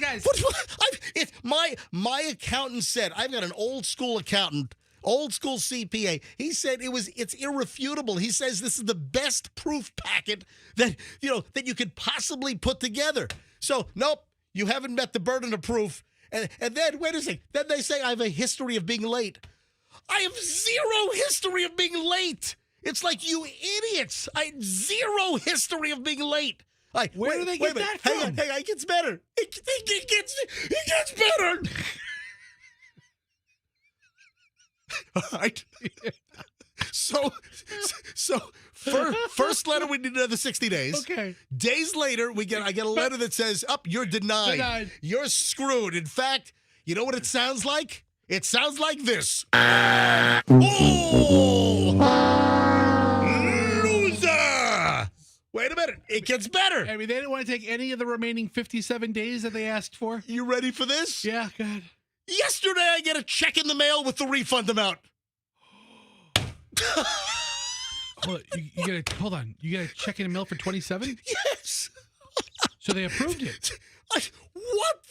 What is going on? You can't cash that check yet. Of course I cashed the check. Did you make a copy of it? Yes, I made a copy of it. Michelle scanned it. Of course, I called my CPA. So I'm like, I'm waiting for another check from the IRS because we overpaid on something else. We overpaid. We had some old data that was used on an old K1. Anyway, so I'm doing another refund. So I'm expecting that refund check. So I call my accountant. And I sent my accountant the picture of the Department of the Treasury check, and he's like, "Well, I'm looking at the notations. I'm looking at the amount. The amount is only $300 away from his request for the abatement. So with their calculations of interest, Call it even. yeah, so hang on a minute. You're going back So to the 300, aren't you? It's got to be that. It But, has to I be. mean, can you believe? I mean, how screwed up is the system that we need 60 more days? Then days later, nope. They only needed 3 more days. Then I'm denied, and then yesterday I get the freaking refund check that we've requested. What? I feel like I'm in IRS. Like I'm spinning around in IRS. Like it's like a practical joke. It's like I'm on what was that old Game show? Like no what was the old where they pranked you? What was it? I'm punked. I'm on punked IRS edition. You know, it's nice to see that the moral is eventually Oh the my IRS God. does the right thing for everybody. Well, I don't think that's the That's case. the moral. The moral is But- the IRS does a thorough job and does the right thing by MJ. But I don't even know what's going on Boy, here. they're putting you through the ringer on this. I mean, I totally through the ringer. I know. I feel bad. I almost Oh my God. feel bad for you. Holy frig on a stick. My God. And then as we move on here, I'm bafflated. I am totally bafflated. Look that up. That's in the MJ dictionary. Bafflated. We had now 2 stories, including the one I'm about to do, that have not made the local news. I am baffled. Bafflated, I say. The first item was the 4 or 5 guys over in Largo that were doing their own to catch a predator and videoing it to then put content up online. And that story has still not made local news. It can't do it now, and now it's old news. So I just don't understand this. So story 1, we did on the show. We got it from the Smoking Gun website. They culled the story from, the arrest reports in Pinellas County. And you had, 4 or 5 kids? Well, I say kids, 18, 19, and 20 years old. Yeah, they were adults. Yeah, they're, listen, of a legal age. So these individuals over in Largo, they decided to troll online, pretend they were a young teenage girl, ensnare some creepo that wanted to have sexual relations with a underage girl. So they trolled a guy online pretending they were a girl. They rented an Airbnb in Largo. This creepo cretin predator guy shows up, and they have this whole concoction that they're going to play Chris Hansen from, well, so what do you have here? Oh, a bag full of beer. And why do you have the condoms? So they're playing to catch a predator, and they're videoing this guy. They're humiliating him. They shave his head. They tie him up. And the whole deal was to shoot video of this guy and then to monetize it and put it up online to make money. So you have these 5 kids. I say kids, 18, 19, and 20 years old. He's young adults. He's enterprising young adults With their own to catch a predator deal. Anyway, who are misguided heroes Yeah. in my book. they've been charged with false imprisonment. They've been charged with a whole bunch of stuff. And local news did not do the story. How do you not do this story? I don't know. Like, guess what? What? Here we go, part 2. Not that story. This is another story that I had to see this on Orlando News last night. And it's, as I checked last night, this was on no local news. None of the local news channels. What's the story? Tampa Bay Times. What's the story? Ritualistic human bones found in luggage at Tampa International Airport. That's a big story. It's a big, listen to this thing. U.S. Customs and Border Patrol officials say a traveler tried to come through Tampa International Airport with apparent human remains in their luggage. Customs and Border Protection shared that a passenger went through customs and declared 10 cigars. So this is a post. This was a this. Oh like, my God! a That's like from a horror movie in the Amazonian jungle. Yeah, this looks like they're like human remains from like an Indiana Jones movie. Yeah, It's like this this Temple of Doom type stuff. like a skull and bones wrapped up in like Reynolds wrap, wrapped up in tinfoil. Remember when Indiana Jones is walking through the temple before the big ball chased him, and he found the other explorers there, The like bones. the bones. Oh my God! So this was found at Tampa Airport. Yes, and we had to learn about this from. Or I saw it. So Customs and Border Protection.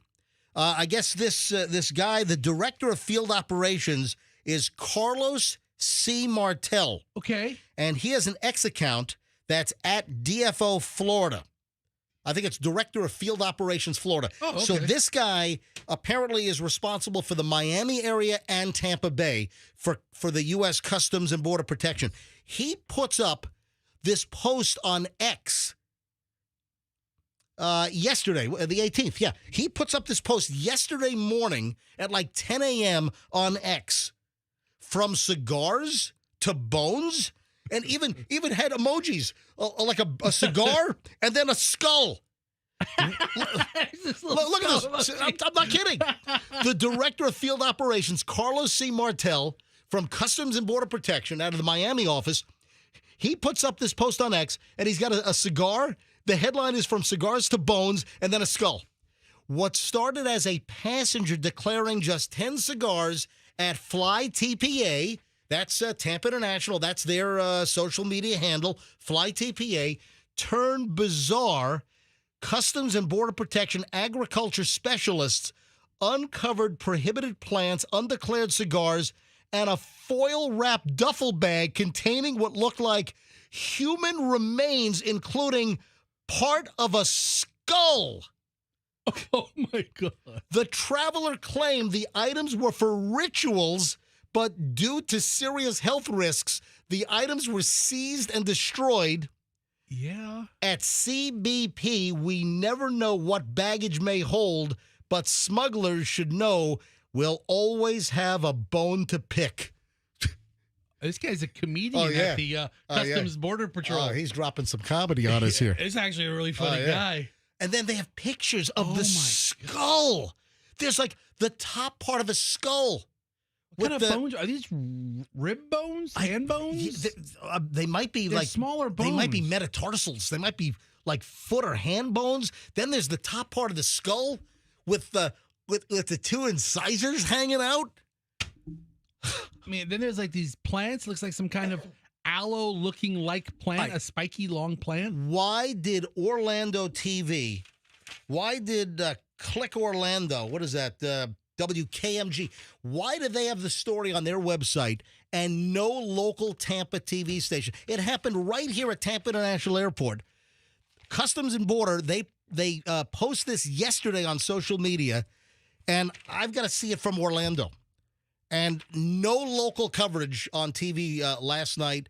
I went to all the websites of all the TV stations. No one has the freaking story. So we've got the Largo To Catch a Predator doofuses. And then now we have this. What is going on with local news? All right, so let me ask you a question. Yeah. Is the only way that this story was even put out to the media was through this director's X account? Maybe so. I don't know. But so there's no. But Orlando TV station got the story because they follow this X account and they have somebody scouring social media accounts of all of these people of some kind of. Hey, Andrew, can you check all the local TV stations? Go to all the TV websites and see if they picked up on this thing yet. So I just did a search on some of the terms that you gave. Yeah, I did that last night, and that's how I determined that it wasn't popping up anywhere locally. Right. And then I didn't even rely on just the Google search. Then I went back to each of our local TV stations, and none of the stations had the story. And I did at midnight last night. I was working late last night. You're a much better. I was burning the midnight oil. Dude, you sent me a bum, bum, bum. You sent me a text message at 2:30 in the morning. I did. What the hell's wrong with you, dude? I mean, I was asleep. I didn't see it till this morning. What I send you? Something about what a crap show Lazy Days is and how I sold for parts from the Tampa Bay Business Journal. Lazy Days in the last couple of days has sold to a new owner. Yeah, so I sent you. I saw from the Tampa Bay Business Journal. And I sent it to you at 2:30 in the morning. 2:34. That it was once worth that Lazy Days RVs once worth at one time was $1 billion empire. Right. and now it has And been sold. it just sold, but the article said for parts. Essentially, it was a fire. What happened was they were bought by an equity group, Right. and then the equity group just destroyed everything about it. Anything that was good about it wasn't. Anybody that ever worked there will tell you that. But now they have a new owner. So Lazy Days. Well, listen, I wish them the best. I wish them nothing but misery. I work over at General RV. Screw those guys. Fester works at General Yeah. RV, but listen, I want success for all Tampa Bay businesses. Okay, so Except that one. I wish Lazy Days success. I don't. Yeah, I knew Don Wallace some years ago. And when Don owned it, when Mr. Wallace Yeah. owned it, it was a much different operation. I think he sold it, then bought it back, and then sold it again, and good for him. You want to talk about a savvy man? Good for Don. Yeah, hey, listen, Don Wallace always nice to me. Yeah, nothing but respect for always a nice guy to me. the Wallace family. Yeah. But, listen, All right, what? Yeah, no, I'm driving into work this morning, and I get a text from a listener. So I Right. see the text, and I just look at it and put my phone down while I'm at a stoplight. And then I see I got another text, and it's from MJ. I'm like, holy crap, I didn't see this. I didn't see it last night. 2:34 in the morning. Right. Talking RV smack. Hello. That is a hint. Hello. What could that be a hint for? Hello. Fester, would you like to guess why I'm dropping a nugget? Hello. Don't say you're dropping a nugget. That doesn't sound right. Of all the things you could say. Sounds like I need to see the Hello. doctor or something. Hello. All right, what could I be tipping off here? Is there something with Adele? Something going on with Adele? Hello. You might be onto something there, Sherlock. Oh, really? Yeah. Hello. Hello? Saw What? this last night. Hello. That's all I pulled. That's all we need. But it is Adele. Hello. Guess what? What? Adele might be saying hello. Hello. Where? To Weight Watchers. I don't know. They always, Dude, that's rude. I don't know. They always get That's rude. Weight Watchers always gets high profile Stop. spokespeople. Come Adele's a on. little curvy. I mean, I should be a perfect fit. Come on. In right. the UK Let- and let the me- let me- US, let me that'd be a hit. Let me give you a That's some hint. good marketing All right there. Here's another hint. See if you can figure it out now. Hello.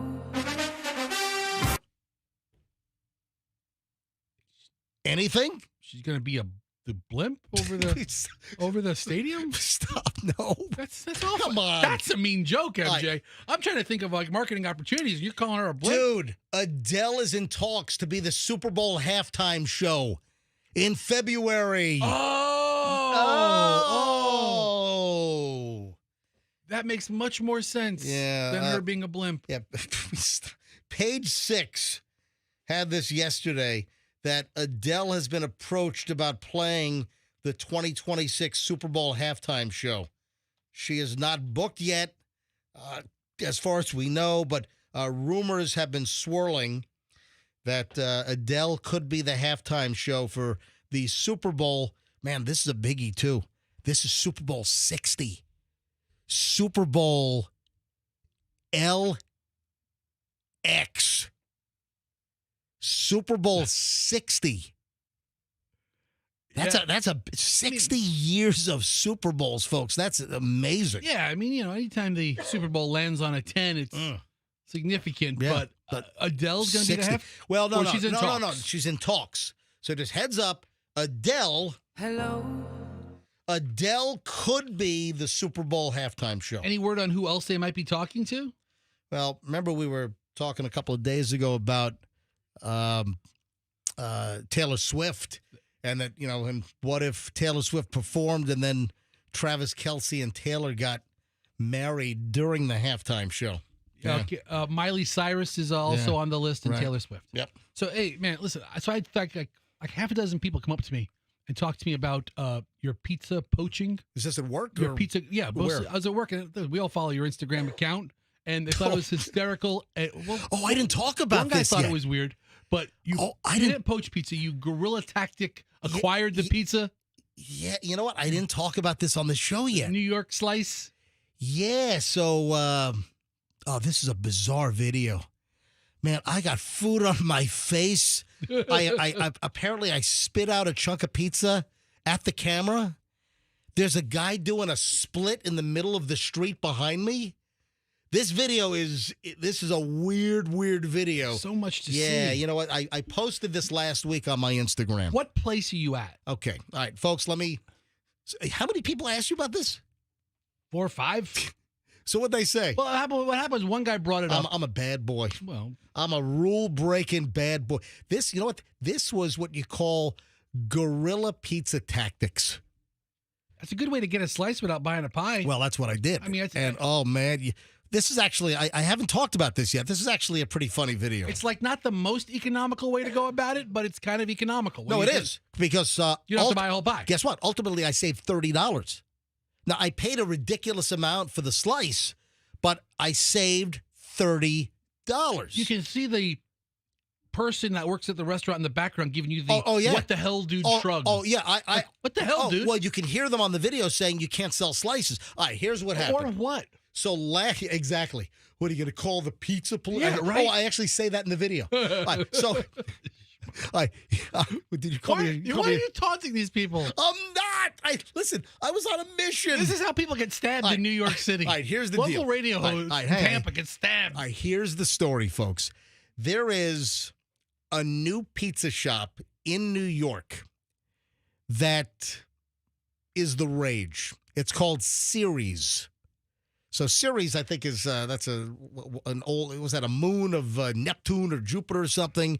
Also, I think it's what a Greek goddess, Ceres, right? Okay. So Ceres, Ceres, is a new pizza shop.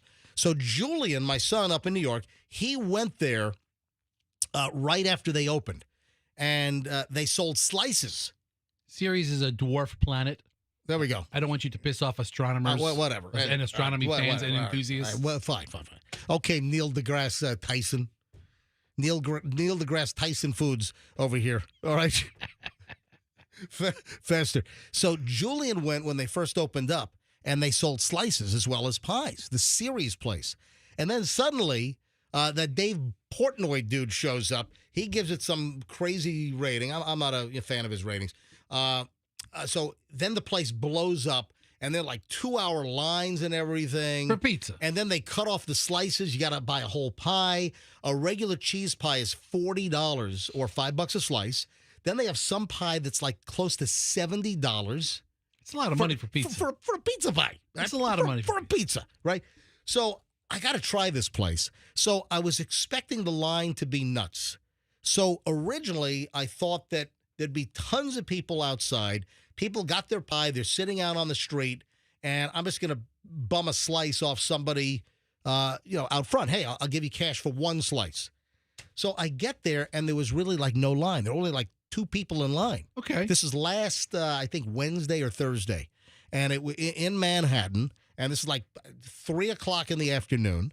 So there were no people outside eating pies. So I see that all the tables are filled inside. And it's a walk-up counter to order. Then they have some tables to eat. And I saw 2 guys sitting right inside the door at a table, and they've got 2 huge pies. 2 guys. 2 guys, 2 pies. 16. They're not eating all this pizza. They couldn't eat it if they tried. So I roll video, and I walk up to this guy, and I say, listen, just give me 1 plain cheese slice at Ceres Pizza in New York, and I'll double your money. It's $5 a slice. If it's 8 slices, $5 a slice, $40 is the pie. I'll give you $10 for a slice. So I pull it off. I'm videoing, and then some employee comes out. You can't sell slices, right? I have like the slice in my hand. I'm handing him the $10, a 5 and 5 ones, and then here comes the employee saying, you can't sell slices. I'm like, the hell you can. I grab the slice and I run out of the restaurant. I'm like, oh, gotta go. So, all right. Folks, you got to see the video. I think I pinned it now. I think this is pinned. Yeah, put it to the first thing. Yeah, I think it's the first thing now. Let me just go to my Insta and go home. I think I'm locked up. Hang on a minute. I'll tell you what, the guys did you a solid by letting you take the biggest piece. It's the first thing. Oh, they even say that. Yeah. They even say that. They let me get the biggest slice. And I'll tell you, the piece that you got is twice as large as the piece next to it. Well, I wouldn't. No, it's not twice as large. The little piece that he broke off. It's a little. The piece you got is enormous. It's a big slice. All right. So this is the first video on my Instagram right now. It's pinned. You'll see the pizza and you'll see the guy in the kind of turquoisey shirt. All right. So it's the first item. And what does it say? Am I now banned from Series Pizza New York City for life? Oh, they'll never see you Yeah. again. Yeah. So you go look at the video. Certified MJ Radio on Instagram. That's Certified MJ Radio. All right. So go ahead. You can on the video. You can hear the employee. So if you listen carefully, behind me, you can hear the employee say, "You can't sell slices." And then I'm like, "Gotta go!" And then I run out with the slice. And then as I'm running out, you can see the employee with their hands up in the air, like, "Dude, what the hell is?" It's a girl. It's a young woman. I feel so bad. I even say that. Listen to this. In the description, MJ Morning Show, 104.7 FM. I'm sure I just bought myself a lifetime ban at Ceres, New York City. But as MJ Morning Show listeners know, I just get it done. My apologies to the lovely employee who tried to stop the illicit transaction. Lovely. I am sorry, but I was on a mission from God. I will await my trespass notice. This video has a bit of everything. Renegade MJ, dumbfounded Series employee. That's true. MJ looking like a slob with tomato on my face. Look at all that food you spit out. And spitting food. And a guy doing a split in the middle of the street behind me. Holy crap, there he is. This dude in the middle of Mott Street. You're blocking it with your hand. There it is. Yeah, right there. In the middle of Mott Street, there's just like a guy behind me just doing a full-blown... How does a guy do a split like this? Did you know he was doing a split at the time? No, I did not. I saw it after the fact. Because you're focused on your pizza. I'm focused, and he's in the well, listen, background. I'm also a little amped up. Because I'm amped up, and I just did this guerrilla move, so I'm like trying to like talk fast. You know, I even misspoke something on the video because I'm like I had to rush out of there, and I'm all rushed, and I'm all juiced up. I'm running on adrenaline here. All right, roll the audio. All right, hold on. So people can see this. The video's on my Instagram, Certified MJ. I wasn't going to bring this up, but I guess there you go. I guess if 5 people came up to you, are you ready? Yeah. And hit it. Go ahead. Hey, it's MJ from the MJ Morning Show, Q105 Tampa Bay, 104.7 FM. I'm here at Ceres Pizza, the hottest thing in New York right now. It's not a bad line. It really is not bad at all. But I don't need a whole pie for $40, so I'm going to offer this guy $10 for one slice. You're taking double your money because it's $5 a slice. Good enough? Yep. Which one do you want me to take? You can take the big one. All right. So he says, take the big one. There. Grab that corner there so you can let me pull it. Yeah. All right, I'm in. Just keep it.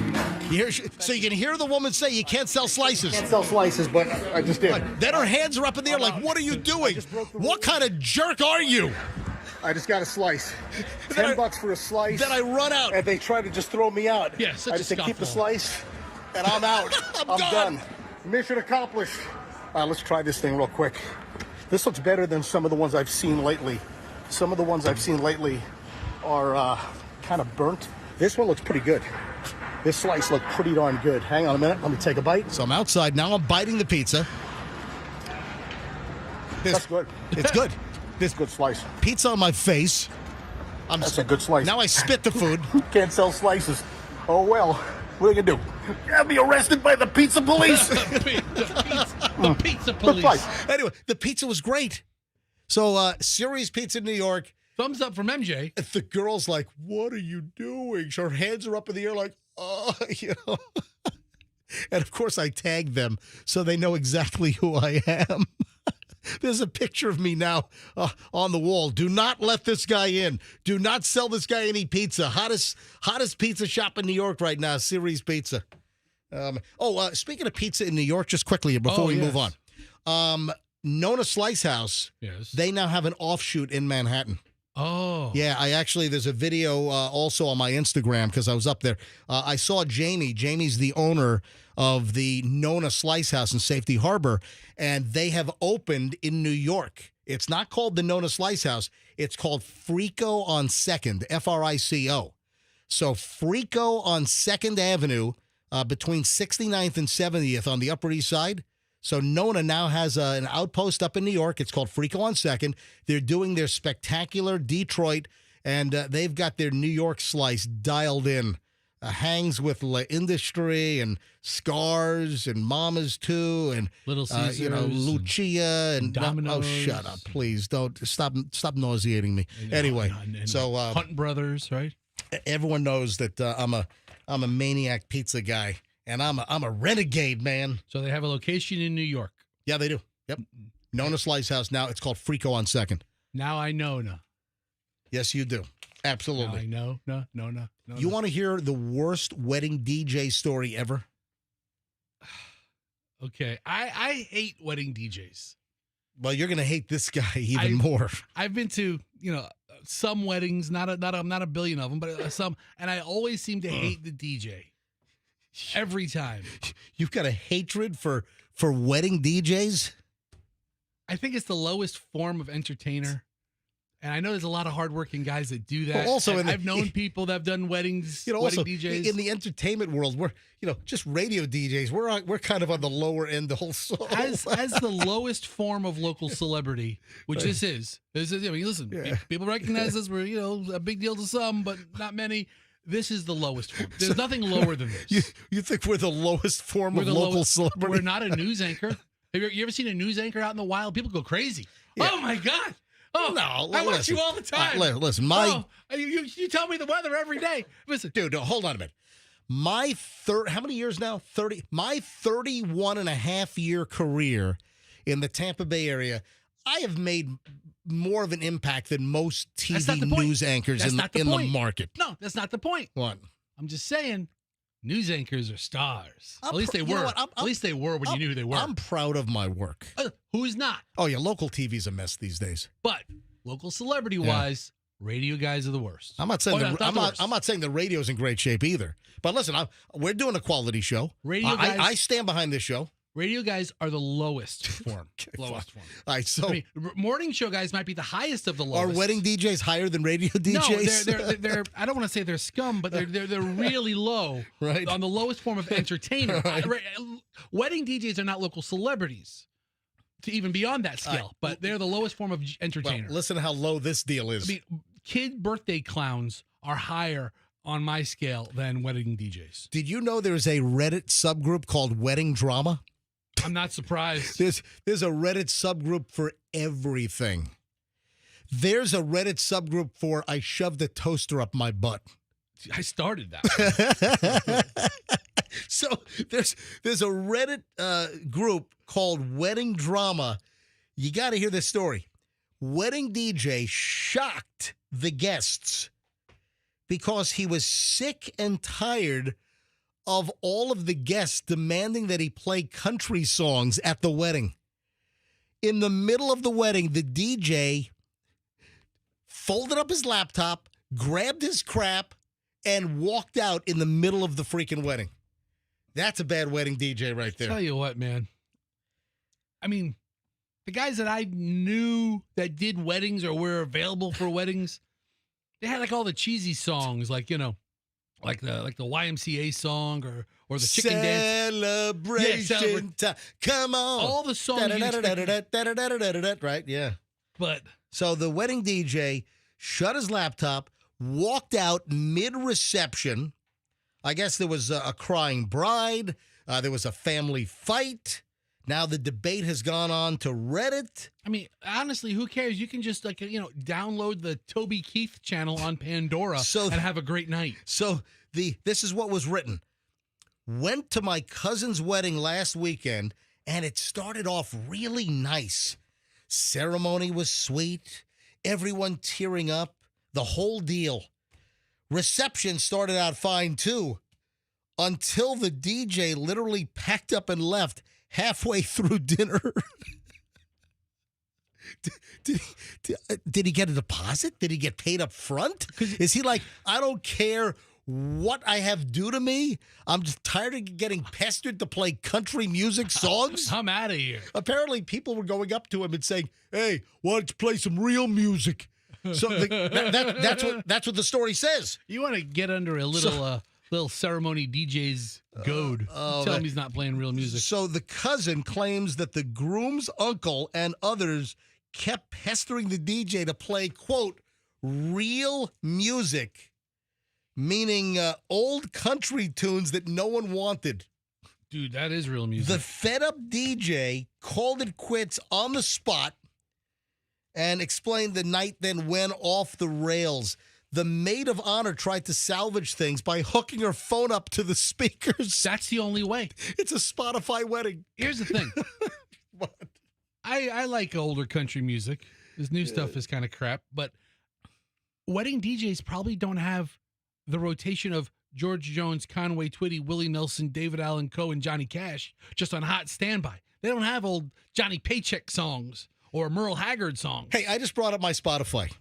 Yeah? So if I were at, I used to have at the old station, I could plug in my iPod. Remember that? Yeah. Remember we used to do MJ's iPod?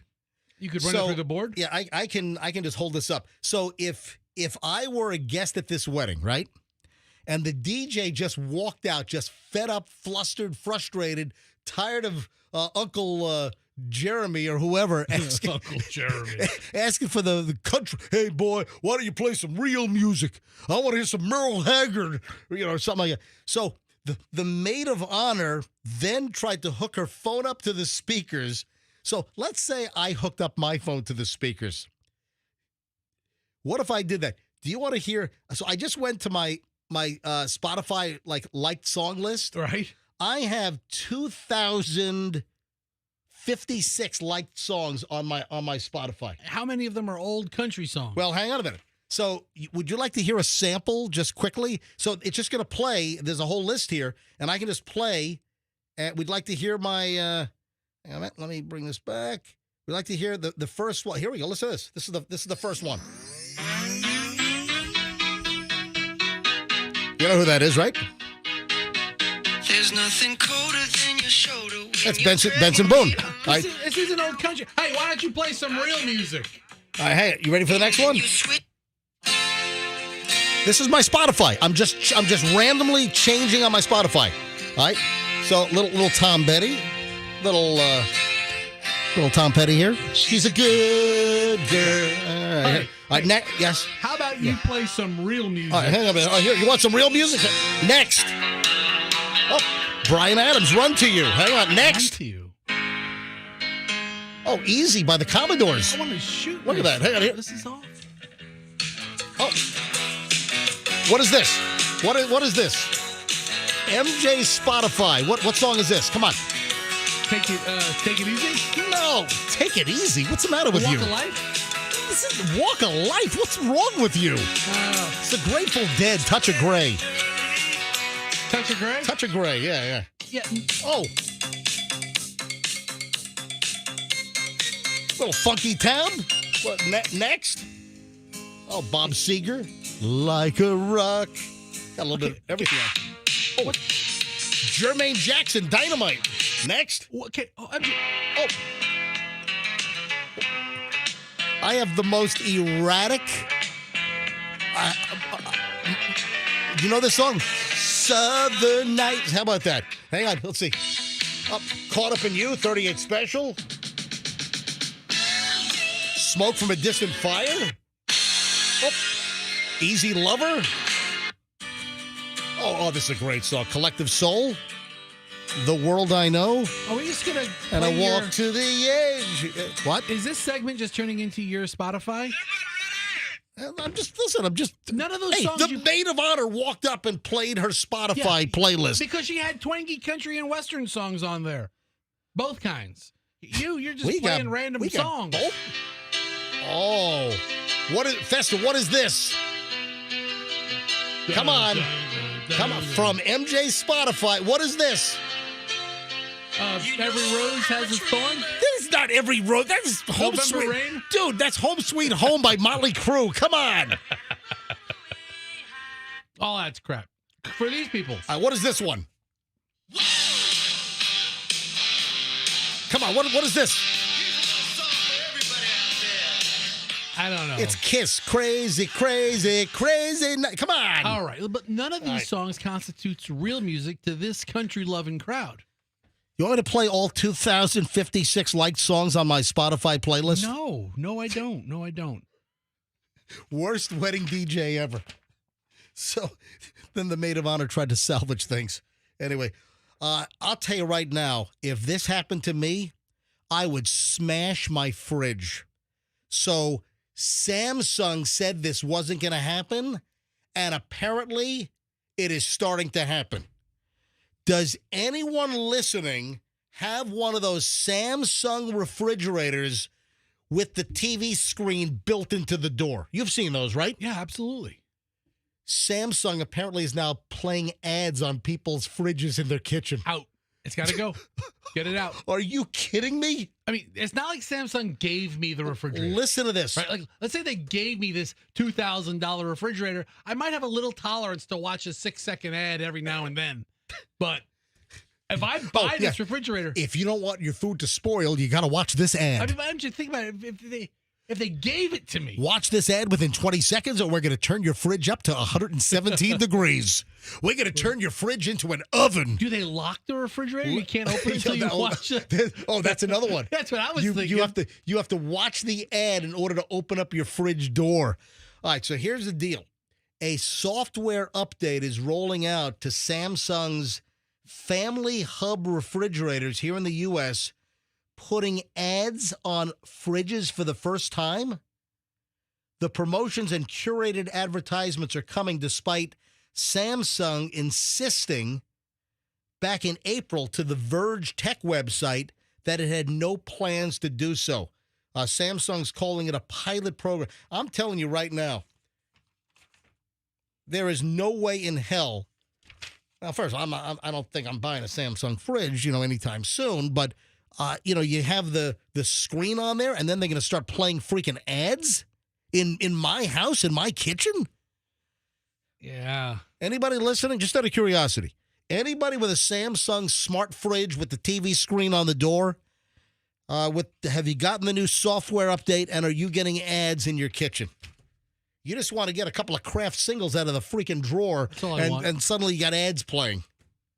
Make a couple of quesadillas for the kids. I got Preparation H hemorrhoid ads running. Do you know what ad I wouldn't mind seeing on the refrigerator? My favorite ad that's being currently run right now? My favorite commercial right now. Which one? The new Arby's commercial. Oh, I saw that. For the loaded Italian sandwich. With the Pope joke? Yes. Do we have that audio? I laughed out loud. Oh, try and find that. Andrew, try and find. Let me know when you have it. Arby's. That's pretty funny. I don't laugh out loud during commercials often. Isn't the line something like, the Pope is more American than Italian? Oh, hold on. Andrew's got it. The loaded Italian sub is more American than Italian. And if anyone has one of these Samsung fridges with the TV screen, did you get the software update where they're now forcing ads to play in your kitchen on your fridge? Yes. Anybody? Call in. 800-990-1047. We have the meats. 800-990-1047. All right, so here's Fester's ad right now. It's my favorite ad being on TV right now. Fester's favorite ad, the new Arby's commercial. The loaded Italian has classic flavors with an Arby's flair. It's more American Italian than Italian, just like the Pope. And people line up to see him. That's right. Arby's, we have the meat. That's right. Arby's, we have the meat. Arby's, we have the meat. That is a pretty funny The commercial. Pope is more American Italian than Italian. Anybody? All right, phones are ringing, but apparently nobody with the Samsung fridge with the TV screen. Has it already happened, or is it going to be? No, they already rolled out a software update. How many people do you think have those? I don't know. I think those Samsung TV with the displays are a very small portion of the. Hey, listen, phones are ringing. Andrew is answering calls right now. Hey, let me just pick this one up cold. MJ. That's why we don't. That's why we don't do that. They were calling and then they hung up. All right, Andrew's screening other calls though. The number one reason we don't take calls cold is because of that. All right, hang on, let me grab line 4. MJ Morning Show. Who's this? This is Carolyn, Carolyn, where are you calling from? Pinellas Park. Carolyn, do you have one of these Samsung fridges with the TV screen? I do. Did you get the software update? Is it now forcing ads to play in your kitchen? Yes, it is. Oh, yes, son. it is. And what is, oh, my God. Is this pissing you off? Yeah. It is. It is. I don't play it that much. Hey, can I send Fester there to smash your fridge? Yeah. Live on the air? Yes, you can. What? Hold on. Say it. What? Hold on. Not really. Oh, I thought you. Okay. How much? I was going to say we got a bit for Monday. Caroline, how much was this refrigerator? Yeah. I got the refrigerator. I got it at a good price. Yeah, Fester was asking. Can you hear Fester? Yeah. Can you hear me when I talk into my microphone? Barely, but yes. Your mic is picking me up. I mean, I'm All not right. feeding down the line. Yeah. Well, hey, can you have this checked out, please? It should be. All right. So how much was the fridge? That's what Fester wants to know. It was $2,000. Wow. And I bought it directly from Samsung. Wow. And would you have purchased this if you knew that they were going to play advertisements on your fridge door? No, I wouldn't. And if I had it to do again, I wouldn't get the that feature. Yeah, 'Cause really. I rarely. My husband uses it, but I rarely use it. When did the ads start playing? Because apparently they just rolled out a software update. So when did you start seeing ads on your fridge in your kitchen? Just this week. Yeah. See, this is fresh. Just this week. Hey, Yeah. you come to the MJ Morning Show for the fresh breaking fridge news. This is fridge. This is Fridge Central right here. Yeah. Yeah. Definitely. What ads are running? What are you seeing? Well, just a plethora of everything, like stomach, anti-acid. Hold on, you're getting anti-acid commercials on your fridge? That makes sense. Yep. Antacid, whatever. Oh my God. Yeah. Yeah. At least it's not, yucky. All right, Yucky ones. all right, this is not good. This is not good at all. Guess what? Later today, you're going to hear this. You can hear this. Nausea, heartburn, indigestion, upset stomach, diarrhea. Yay! Nausea, heartburn, indigestion, upset stomach, diarrhea. Hey! Exactly. I think she's laughing. She's just trying to use a refrigerator, and you're singing the diarrhea song. Oh, man. I'm trying to get lasagna out. I got a diarrhea commercial running. Yeah. All right. Trust me, I don't want to open the refrigerator anymore. That's right. Listen, if you want, I'll send Fester there. We'll video this, and we'll smash the screen in with a hammer. Yep. No, I think my husband would be pretty upset.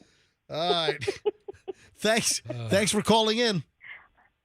Thank you. Take care. I love you guys. I love you too. Have a great weekend. That sucks. See, look at that. Exactly what I was looking for. Just rolled out this week. So I have the story. New update on the Samsung refrigerator software, and now she's got antacid commercials are running. When you think about what you're going to need about 15 minutes after you eat whatever is in the refrigerator, you need an antacid. That actually makes sense. It's like a decent co-branding opportunity. Oh, you know who should advertise? Who? Think. Okay. Refrigerator, food, gluttony, shoving your face. Oh, Zempic? She's gonna go home later today and the Ozempic commercial is gonna be playing on our freaking refrigerator door. Oh, Ozempic.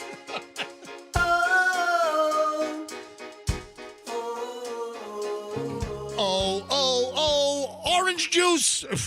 What's that? Do you have the Jardiance music where like all the fat people are dancing in the middle of town?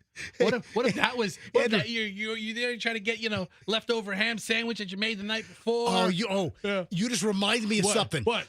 I had an idea and I forgot about it, and you just reminded me of something. You're welcome. All right, hold on a minute. Hey, Andrew, put the original Jardiance commercial on. There we listen. I have type 2 diabetes. I have type 2 diabetes. I love that song.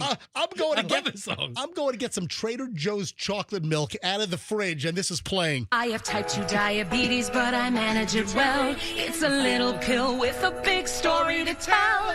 I take once daily Jardiance.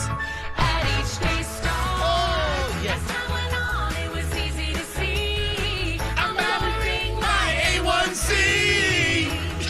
works 24/7 in your body to flush out some sugar. Oh, Fester. This is limitless. Dude, I had this idea. I forgot about it. And it's like when you break a dream. What do you got? What is it? I want to do a recreation of you doing a Jardiance commercial.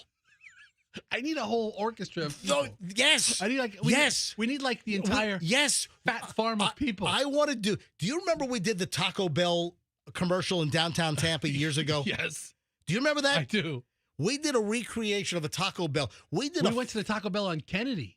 We went there, but then we were running that. We had a whole bunch of people. We had like 25 extras that were listeners that volunteered. I don't even know what Jardiance is. I think it's a diabetes pill to lower your A1C, your blood sugar stuff. I guess it's better than recreating an ED commercial or something. But dude. So I want to put you in a dress or something. Yeah, okay. And I appreciate it. That's it. And we won't use the male Jardiance commercial. So if you use the lady, the lady Jardiance commercial is much more energetic. I want you to dress up like this Jardiance lady, and you'll lip sync to this. I have type 2 diabetes, but I manage it well. It's a little pill with a... Are you game? I don't know. Dude, I need a check from Jardiance. This would be hysterical for us to recreate the Jardiance commercial as you're dancing around with colorful backgrounds and backup dancers. You overestimate the entertainment value of middle-aged fat men dancing. No, I don't. No, I think you do. That's comedy right there. I don't know. That's comedy.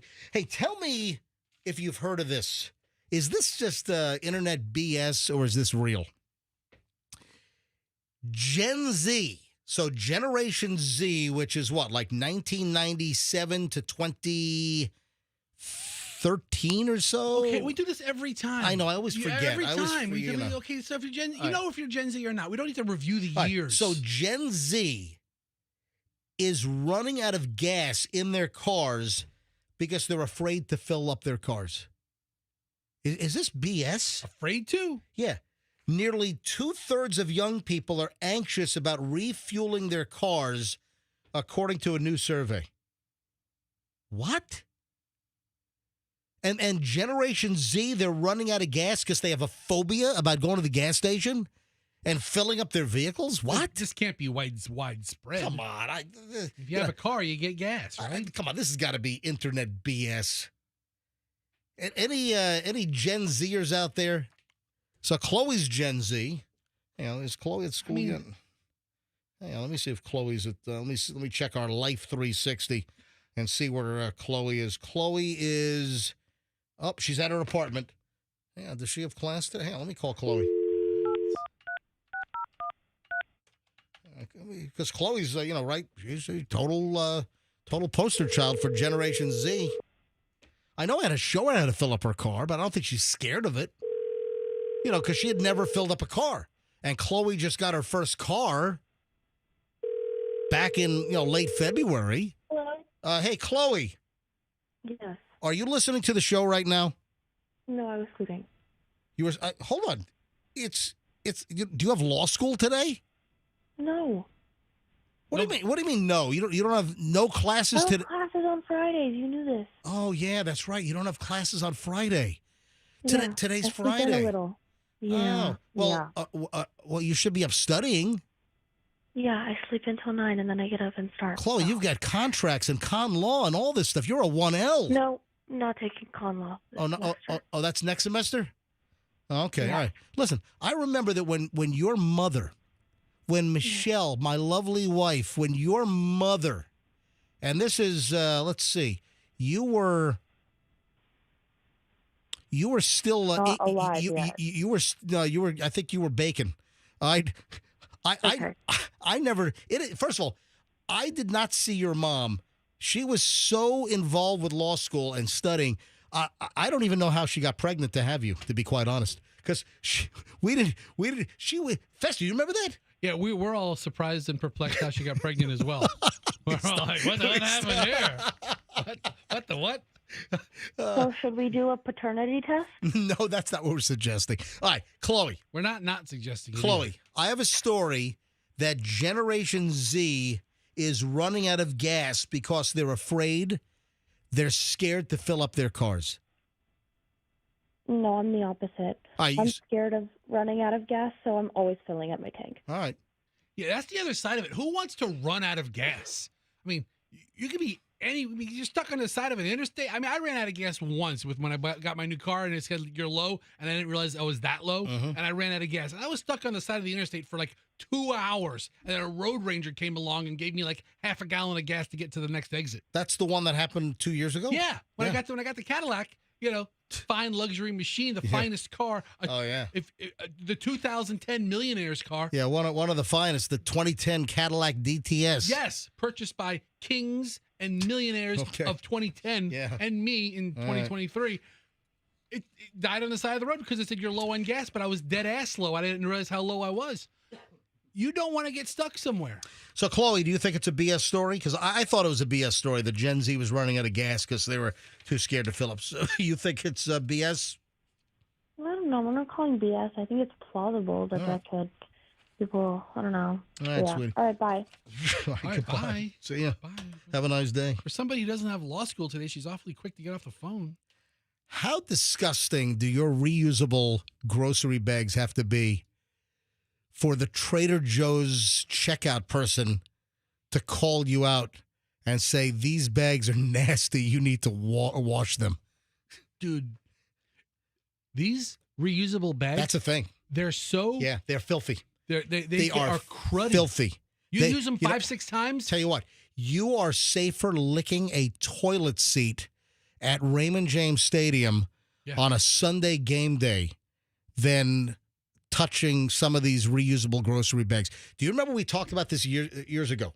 We talked about this, that they are nasty. You put like the meats and you get like dripping salmonella chicken juice in there, and these reusable grocery bags are gross. Awful. And people don't wash them. So I saw this item, a little video popped up on my Instagram feed a couple of days ago, and it was a whole conversation. And this Trader Joe's cashier is, kind of shaming the customer into washing the reusable bag. Am I disgusting? It's never once crossed my mind to wash a grocery bag. Is everyone washing them except me? They are nasty. They are. So many of these reusable bags are kind of plasticky bags in their nature. You don't put them in a washing machine. No, or but anything. a lot of people using the cloth bags, the canvas bags or the cloth bags, and I think those are worse. Even because you've got the fibers, the actual cloth fibers that I think soak up and more disgustingness like seeps in. Yeah, and just keeps all the disgustingness, all the germs, all the. Ugh. I don't think people realize that. All right, this is, as I segue here, this is really. I was debating whether I should even talk about this. I can't understand this. This just doesn't compute. This doesn't register. This is from Reddit.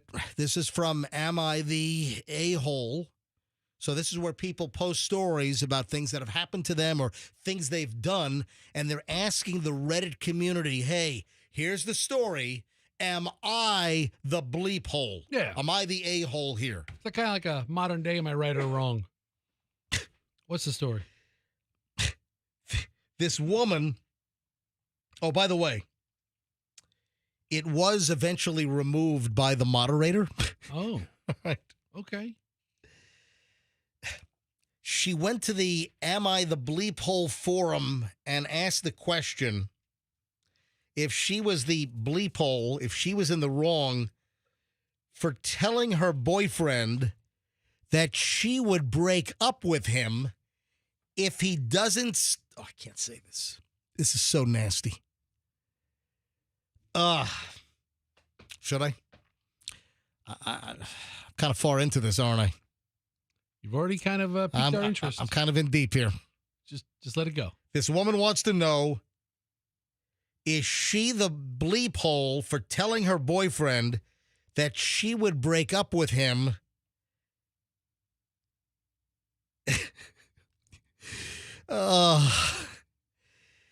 if he doesn't start wiping his butt.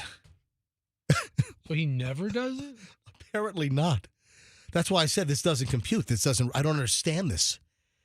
This just doesn't make any sense. So the original post has been removed by the moderator, but there were plenty of responses before it was removed. 26-year-old woman stated that she'd been steady with her boyfriend, who was then 27, for approximately 9 months before they decided to, get together. They started shacking up, so they started living together. After nearly a year together, things had been fairly good, except for one really gross, ridiculous problem. Within the first few months of sharing a space, the woman noticed that her new boyfriend, or that her boyfriend rather, never had toilet paper in the bathroom. Noting that they have a 2-bathroom setup and they use 2 separate bathrooms. Okay. And he never has the paper. Yeah. No toilet paper in the bathroom. I figured maybe he used wipes or something else. Okay. But then I started noticing smells, like awful smells. Sometimes his laundry would stink in a specific way. Ooh. I thought maybe it was bad hygiene in general. Listen, if you're eating breakfast, I'm sorry. I mean, I apologize. But this is really important news, people. We really have to get to this woman who broke up with her boyfriend. Eventually, after too many suspiciously stained boxers and, I guess, a funk, she asked him point blank, do you do the activity? Do you wipe after you? All right. And he says, nah. Wiping is kind of gay. What? That's what he said. Don't shoot the messenger here. What? First of all, are you not having relations with this guy? You didn't Are notice. you not intimate? You're telling me you didn't notice this prior? You didn't realize what he had going on down there? Come Like on. just waist down, knees up, that whole general area? On. I broke up with my boyfriend because he wouldn't wipe. I am of the belief that a lot of these stories are just fabricated stories to see how crazy they can get. I've always, listen, whenever we've talked about some of these Reddit things, am I the bleep hole? Am I this, that, listen, I've always brought that up. Is this a real story? Or are people just, entertaining themselves? Oh, it's my creative writing exercise for the day. I'm going to write some phonied up, Reddit story for a thread and see if I can, gin up the community to comment. I do have a buddy who bought a bidet, and he says it's the greatest thing he ever bought in his life. He's like, do you have one? I'm like, no. And he's like, dude, money well spent. A man bidet? It has like a little arm that comes out.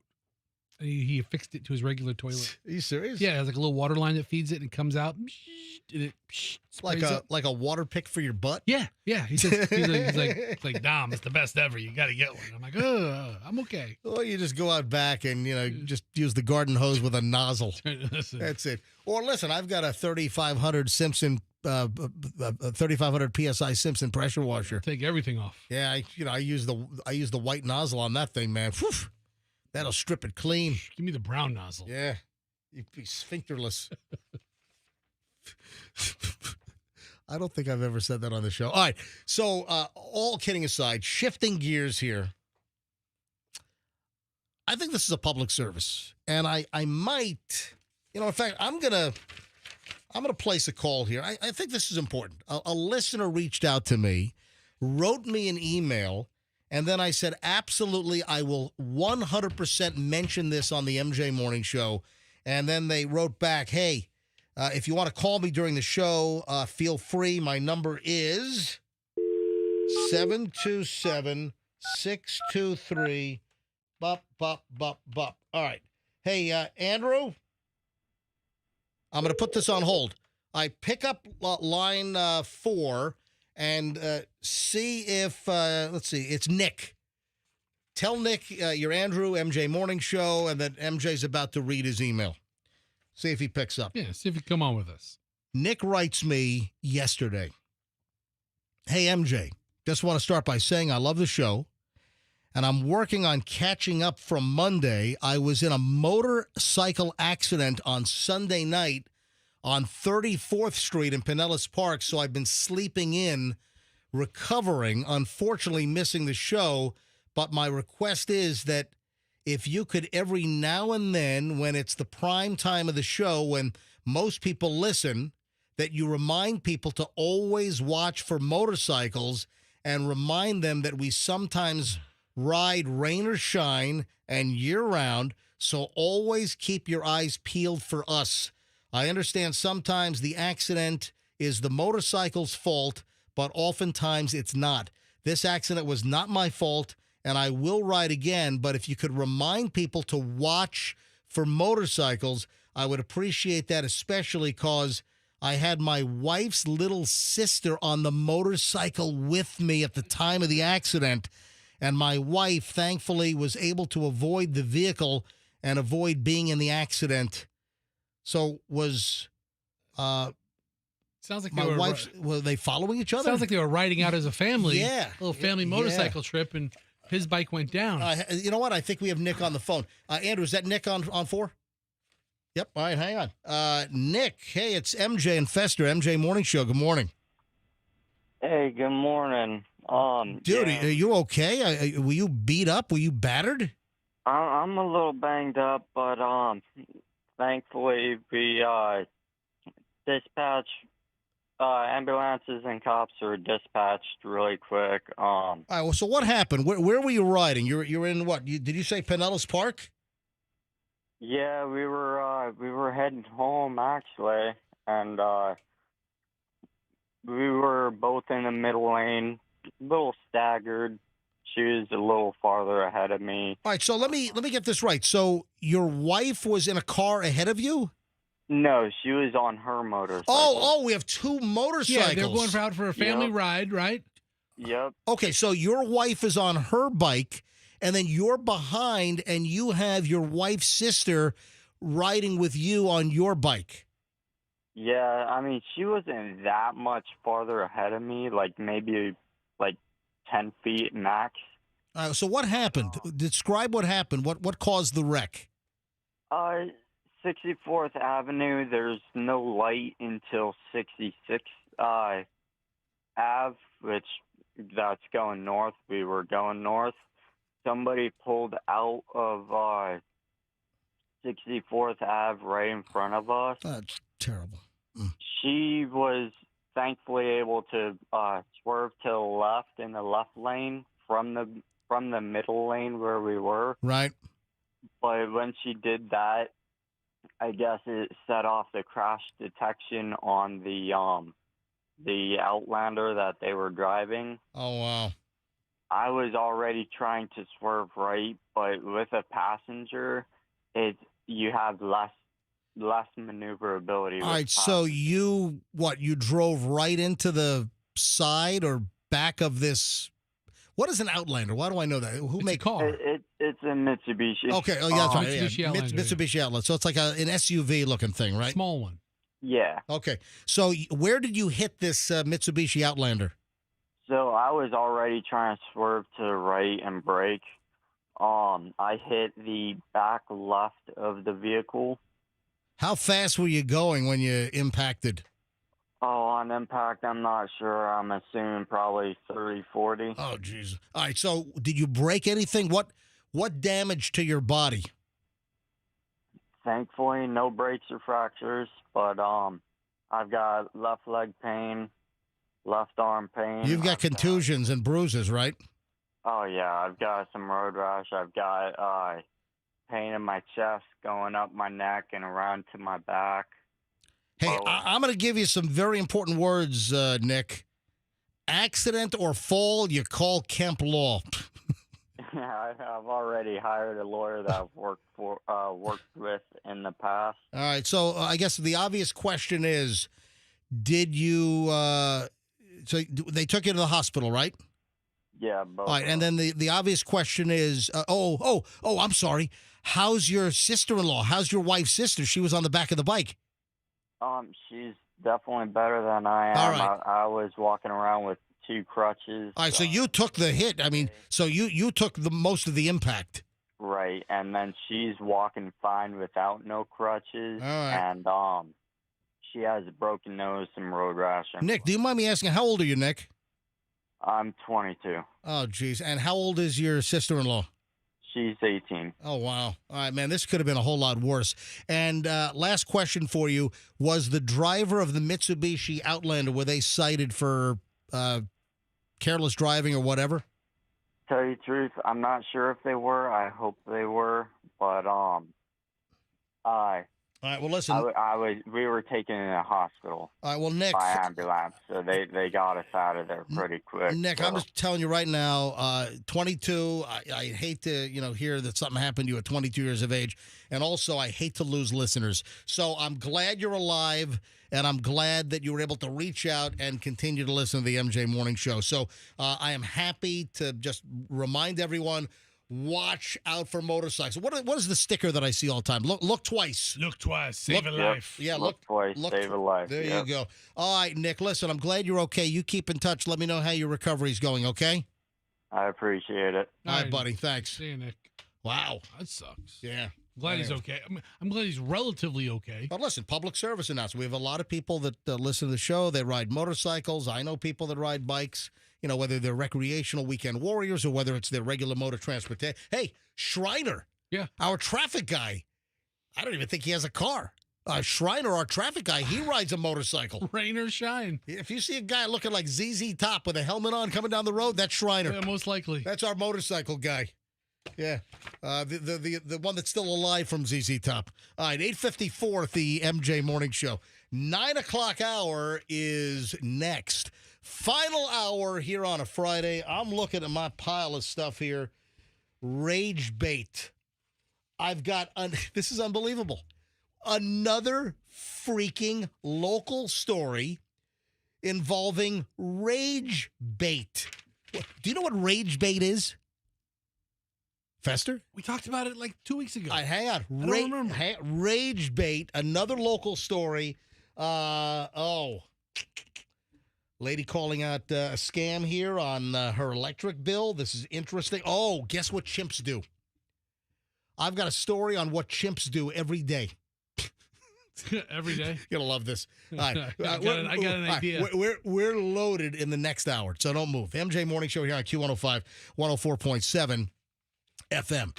So I mentioned Kemp Law just a few moments ago, and hey, I'm serious. Accident or fall, you call Kemp Law. If you're in a car wreck, hey, listen, Nick on a motorcycle, I guess he already has an attorney that he knows. But if you're in a car accident, I can attest to the fact that the Kemp Law Group is an outstanding operation. Their team will go to work for you immediately, making sure evidence is preserved to make sure you have a strong case. So if you've got some, out-of-control driver, someone not paying attention, they're on their phone, they're texting, they're looking at the TikTok, and then they rear-end you, and, your car's all smashed up, your back is aching, your neck is all twisted and frigged, you call Kemp Law. They know how to research. They know how to preserve evidence, making sure nothing spoils, making sure your case is the strongest. You don't pay a dime until you recover. Accident or fall, you call Kemp Law. Tell them MJ sent you. That's KempLaw.com, KempLaw.com.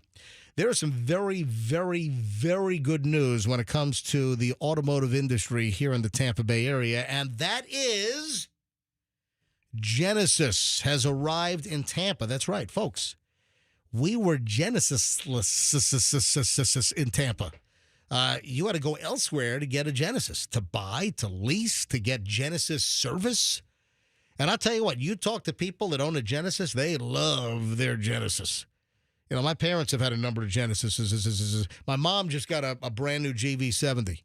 That is a slick-looking SUV. That is a good-looking car. Right now, Genesis of Tampa is open at 275 and Bierce.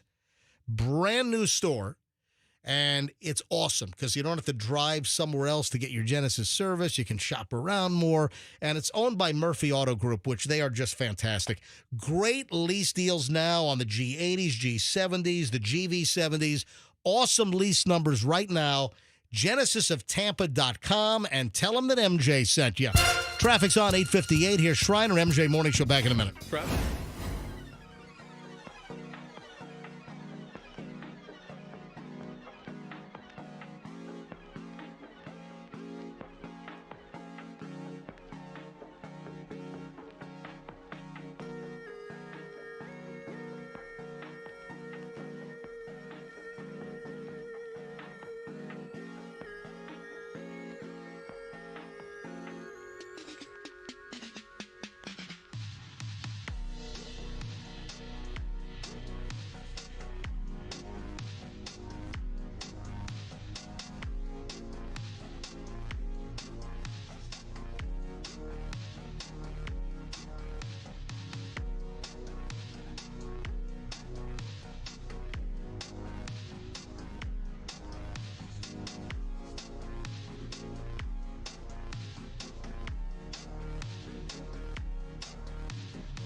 devil, you.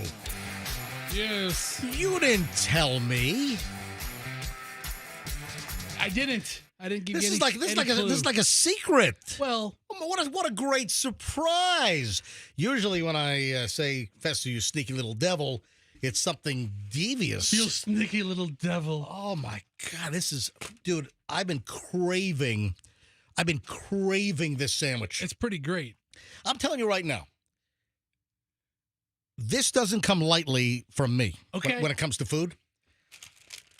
This is one of the best sandwiches I've ever had in my life. That's high praise. That is pretty high praise. And I've been jonesing for this sandwich. I know you love it. Yeah, and Fester, when did you set this up? So I got contacted by the owners of Station House Barbecue. Yeah. Right? And they said, hey, it's been a couple of months since we came in. We know MJ loved our Cuban sandwich. Oh, God. When can we come by again? They were proactive about it. And this was last week, and we took a little time off last week. And I was like, hey, how about next week? And, Friday's always a good day for us to have restaurants in. It's a good day for everybody. So I was like, come in on Friday. And when they come in, we have a lot of restaurants come to the radio station over the course of a year. Most of the food is pre-cooked, or most of the stuff is, made before they get here. Hold on. This is important. Yeah. The reason why we talked about Station House Barbecue in the first place. The first time, the first place. The very first time. The reason why we talked about Station House Barbecue was because they won the best Cuban sandwich at the Cuban Festival in Ybor City. What was it, over in April or May in the spring or whatever. Yeah. So I said, Fester, have them come in and let's sample the sandwich. And I guess they were going to bring some sandwiches in. And I said, hey, you know what? It's got to be a hot Cuban. It's got to be pressed on site. So I made them bring their whole Cuban press, their whole grill and press into the studio. And I had no idea Fester was resetting this up. I've been dying for this sandwich. And I want to talk to, I guess, the owners. Allison's the owner, right? And her husband own Station House Barbecue. And she called me earlier this week. She goes, hey, we got a bunch of things going on Friday. Is it okay if I send So they sent the crew by. Our director of catering. Gotcha. And all right, so I'm telling you right now. Super chef. This sandwich, listen, in the city of Tampa, where Cuban sandwiches are taken very, very seriously, for them to win the first place best Cuban sandwich at the Cuban Fest, that says it all, right? It's a non-traditional Cuban sandwich. If you're going there thinking you're going to get a little bit of roast pork on a little bit of salami on a little bit of ham, but a little bit of mustard mayo mix. I'm going to hold this up to MJTV. That ain't what this is. Oh, man, this is. Folks, I am not jamming this up. This is, I think, one of the best sandwiches I've ever had in my life. No, I don't think. It is. It is. This is one of the best sandwiches I've ever had in my life. All right, so you got to help me figure this out. So you're from catering. What? This is Maria from catering. Maria, step up to that microphone. Get right up to that microphone. Get closer. All right. All right, so the Cuban sandwich, the award winner, when can you get this and where? I know that there are times and dates and locations. When can you get this sandwich? You can always pre-order a Cubanito platter with us through catering, or you can come through our restaurant on Fridays and Saturdays between 11 and 3 to get our Cuban sandwiches. All right, so Fridays and Saturdays, and that's at the location on? Nebraska, 5214 North Nebraska Avenue. It's Station House Barbecue on Nebraska, Fridays and Saturdays to get the award-winning Cuban. Yep. Yes. Or you can do the platter 7 days a week. They couldn't make it more difficult to get this sandwich. Oh, yeah. Definitely. It's good. When are you going to open up every day of the week? Hopefully here soon. We have a couple things in the works right now. This sandwich needs to be available every day. And that's the thing, I want you waiting for it. Really this sandwich, listen, it. I've been craving this. And the deal is that, I had to figure out what day I could get the sandwich. So Fridays and Saturdays are your best bet, or 7 days a week with the platter. You can order it. 5214 North Nebraska. What's the major cross street? What is it between? Hillsboro and Nebraska. Okay. It's Station House Barbecue, and I'm telling you right now, this is the best sandwich I've had in years. This is a phenomenal sandwich. They just brought me the brisket. I didn't have the beef brisket. Yeah, you've never had their barbecue. Dude, we had their Cuban sandwich because that's what won the prize. This beef brisket is unbelievable. Well, then you're going to be happy to know Oh, my God. that's available a lot more often. Yeah. But you're also at Mosey, right? Yes. Oh, So we're Mosey 7 days a week there. Yeah. But So- it's a limited menu All right, at so Mosey. what do you sell at Mosey? We sell our pulled pork. We got our chicken, our macaroni and cheese, our brisket baked beans. And that is basically it for this time. You've got to open up the big restaurant on Nebraska. That's got to be opened every day. Oh, that's coming. Oh, That's it is coming. It's coming eventually. I mean, All it right. does take a couple of days to smoke our meats and prep some things because, everything is made with love. But MJ, you want to talk about God. a true listen, Brisket's amazing. on a couple of fronts. Yeah. I mean, yeah, they're only open Fridays. It's not that you can only get it Fridays and Saturdays, 11 to 3. That's all you're open during the week. This is a true small business, a Tampa area. Well, small they need to bus- get bigger, so they're open every day. We're doing our part. We're doing our part. But so it's a great restaurant to support. Guys, thanks for coming in. I appreciate it. Guys, You're thank you welcome. very Thank you much. so Hang out if much. you like, or get the hell out. So Whatever you want. Whatever you want. What time do you open today? 11. So 11 o'clock today. So go, folks, if you're near Nebraska and Hillsborough, right? You're looking for a great place to go to lunch today. Today or tomorrow, Station House Barbecue. This brisket kicks butt, and I'm telling you, their Cuban sandwich, the ¡1 sandwich at the Cuban Festival, that ought to tell you everything you need to know. And this thing is out freaking rageous. It's south of Hillsborough. Hillsborough. South of Hillsborough. On Nebraska. In the same plaza All right. as Martha's Restaurant, another local gem. Guys, thank you. Oh, Martha's. Yeah, Martha's. Thank you very much, Thank you, guys. guys. Always great to have you in. All right. Hey, thank you guys. I appreciate it. All right, so Fester, rage baiting. You can leave anything you want in here. If Yeah. you want to go visit, we got a couple of radio stations that way, a couple of radio stations that way. All right, good deal. You Thanks, can guys. work the whole way. Yeah, work the whole way. Get the word Thank out. you, guys. Thanks. Thank for, you. Oh, and what was your name? Austin. Thank you, Austin. Austin from the kitchen in here. This, oh man, unbelievable. Be done we'll take a break in 10 minutes. I got to be honest. I want to just go to another commercial break so I can finish the other half of the Let's sandwich. do a commercial break right now and just finish the show with a power segment. We'll do just a half an hour at the end of the show. Rage baiting. Yes. So you thought you remembered we did a rage baiting story recently? I know I never heard the term before. And then I thought you brought the term up and we discussed what the term meant. Mm-hmm. I don't know that we had an instance of it, but now I completely forgot what it meant. Mm-hmm. And now I don't know what I know or don't know. Can you keep talking for like 20 more seconds? Okay, so, but no, I've never heard the term rage baiting before. I mean, I didn't look it up during the commercial break, but listen to this. You brought it up on the show. We've been very active in Pinellas County lately. Tell you what, Pinellas County is keeping the smokinggun.com in business these days. They really are. For years. It's been that way for years. All right, listen to this.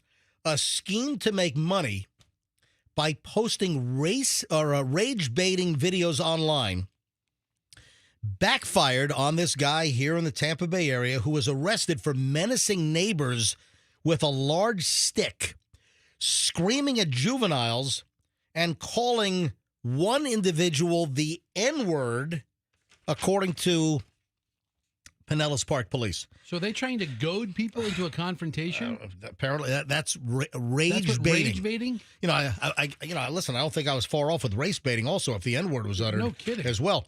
So, responding to several 911 calls from the fabulous Palm Grove Village Mobile Home Park in Pinellas Park. Sounds nice. Earlier this week on Monday, anti-tie. Anti-tie? ANHTHAI. How do you pronounce that? Anti-tie? And the last name is Thai. THAI. So it's anti-tie-tie. If you notice, I said two ties. Anti-tie-tie. 34, I guess, in a common area, was yelling loudly at his mother, also yelling at juveniles and the mother of the children. Ty, seen in a mugshot, reportedly told police he did this to record reactions and get money via rage baiting clips posted on social media. There's so much on social media that stems from just the confrontation they cause, and they video you. They video your response, and they get you. This is nuts. The stuff that people are recording, and like I don't monetize. I've had, I'm probably stupid for not doing this. You probably are. But I'm probably I'm a social media moron because I'm not monetizing. But I don't know if this is a lot or whatever. But if I look at my professional dashboard on Instagram, in the last 30 days, I have 430,000 views. That's reasonable, right? Last 30 days, 430,000 views. I'm not monetizing. So I guess this guy's trying to monetize. Investigators said that Thai, just like Thai food, just like a Thai restaurant, confronted several neighbors with a large stick while waving it around, generating fear among the individuals. He also was yelling at children, using racial slurs, blocking vehicles from driving through this Pinellas Park mobile home park. What, he stands in the middle of the road and then he waits for you to get out of your car or something? And then he records you. So he's baiting you. That's rage baiting, and people are doing this.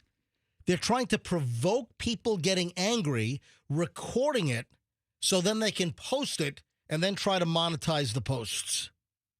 That's where we are now. That's where society is these days. Isn't that fantastic? Yeah. Trying to make money off of rage-baiting videos. Yeah, he was charged with disorderly conduct, pleaded no contest to the misdemeanor charge. He was adjudicated guilty, fined $550. He was released yesterday from the county jail after 2 days in custody. So, man, how did he already pleaded no contest, misdemeanor, adjudicated guilty, fined? How did that happen so quickly? Pretty quick turnaround. That's fast. You can't tie him down, Mr. Anti-Tie-Tie. Yeah, Mr. Anti-Tie-Tie. Did you know that chimps consume the equivalent of 2 alcoholic drinks a day? How? Eating fermented fruit. Really? Yeah, chimps in the wild, I guess. They, in their native habitats, by eating fermented fruit that has fallen off trees, and where the fruit rots and it ferments and there's alcoholic content, it's like they're drinking 2 drinks. You know what? I just hope that these chimps don't get behind the wheel of a car. Seriously. Yeah. Guys, eat fruit and don't drive. That's what I'm saying. You sent me a couple of videos. I did.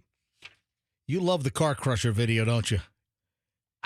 You know what? I'm fascinated by it for a couple of reasons. Now, I know locally, a lot of police agencies, when you've got drag racers or you have some of these idiots that are doing the intersection takeovers, you've got drug dealers or, certain crimes, felonies that are committed in a vehicle. Law enforcement can seize these vehicles. And a lot of times, law enforcement will keep these vehicles. And think about it. So, local sheriff's office, whether it's Hillsborough County, Pinellas County, Pasco, whatever, Sarasota, Polk County, whatever the... you name it. You name it. So there are seized vehicles. And a lot of times, seized vehicles, which fall under Florida statute, fully legal, they forfeit the vehicle for whatever reason. And a lot of times, these vehicles then make it into the sheriff's office or police department's vehicle pool. I don't know why. And they're used as undercover vehicles. I don't know why they couldn't reuse this vehicle for that purpose. This seems like a pretty cool vehicle to have. I'll tell you why. So what Fester found amazing is that a $100,000 Dodge Hellcat SUV. So this was like a Dodge Durango. Yeah, the Durango Hellcat. Hellcat version, which I didn't know that was $100,000. The Hellcat's about 100. Was about 100. The car was. I guess the Durango is too. So this is in Louisville, Kentucky. Notice how I say it like a local. Yeah, not Louisville. Yes, this story's out of Louisville. You gotta go Louisville. Louisville. Yeah, like you have a lisp. Like Louisville. Like you had a stroke.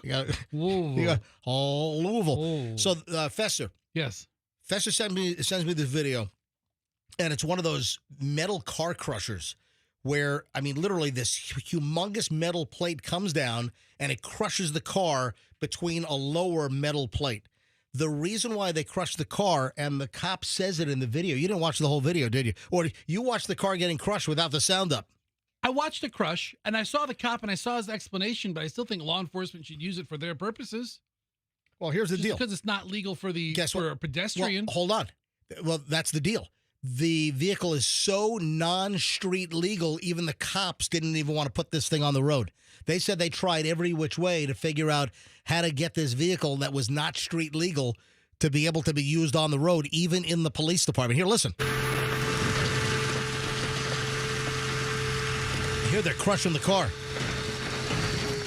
LMPD is using this as a warning to anybody who's involved in street racing. This car was seized by police. Addie Miners joins us now live from the LMPD impound lot to explain why this $100,000 car had to be crushed. Addie? Right there, look at that. To those who participate in street racing in Louisville, the message from city You hear that, officials. Louisville? Anyway, look, I'm not going to play the whole report, but the deal is that this vehicle was seized while street racing in Kentucky. And they would have used it if they could? Happens here all the time. You've got drug deal seizures, where the police departments or sheriff's offices, they get to keep the cars and then, turn them into, undercover cars. They couldn't make this street legal. They said it was so many parts on here that were not street legal. They said they couldn't even make it happen. But I'll tell you what, let me tell you, it's kind of a toss-up. Like some of these intersection takeovers that we've seen, which are just a mess. And, more and more you're seeing the circular tire skid marks and the burnout marks in intersections. Tell you what, you go to the upstairs parking garage right in front of the AMC West Shore 14. Yeah. They're going up the ramp up to the outdoor second level parking garage. And look at all the burnouts up there. Where's Paul Blart Mall Cop on his Segway at 2 o'clock in the morning? They don't have 24-hour security. Oh, they must. You lock them all up and you go home. Yeah, maybe you're right. Maybe you're right. Yeah.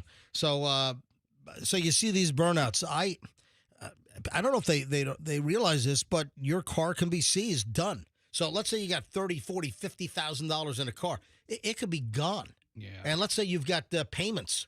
You've got a loan on this thing. Hey, guess what? You're going to be making loan payments on a car that you don't own anymore because TPD or the Hillsborough County Sheriff's Office, they just took your car. It's been forfeited through seizure, you jackwagon.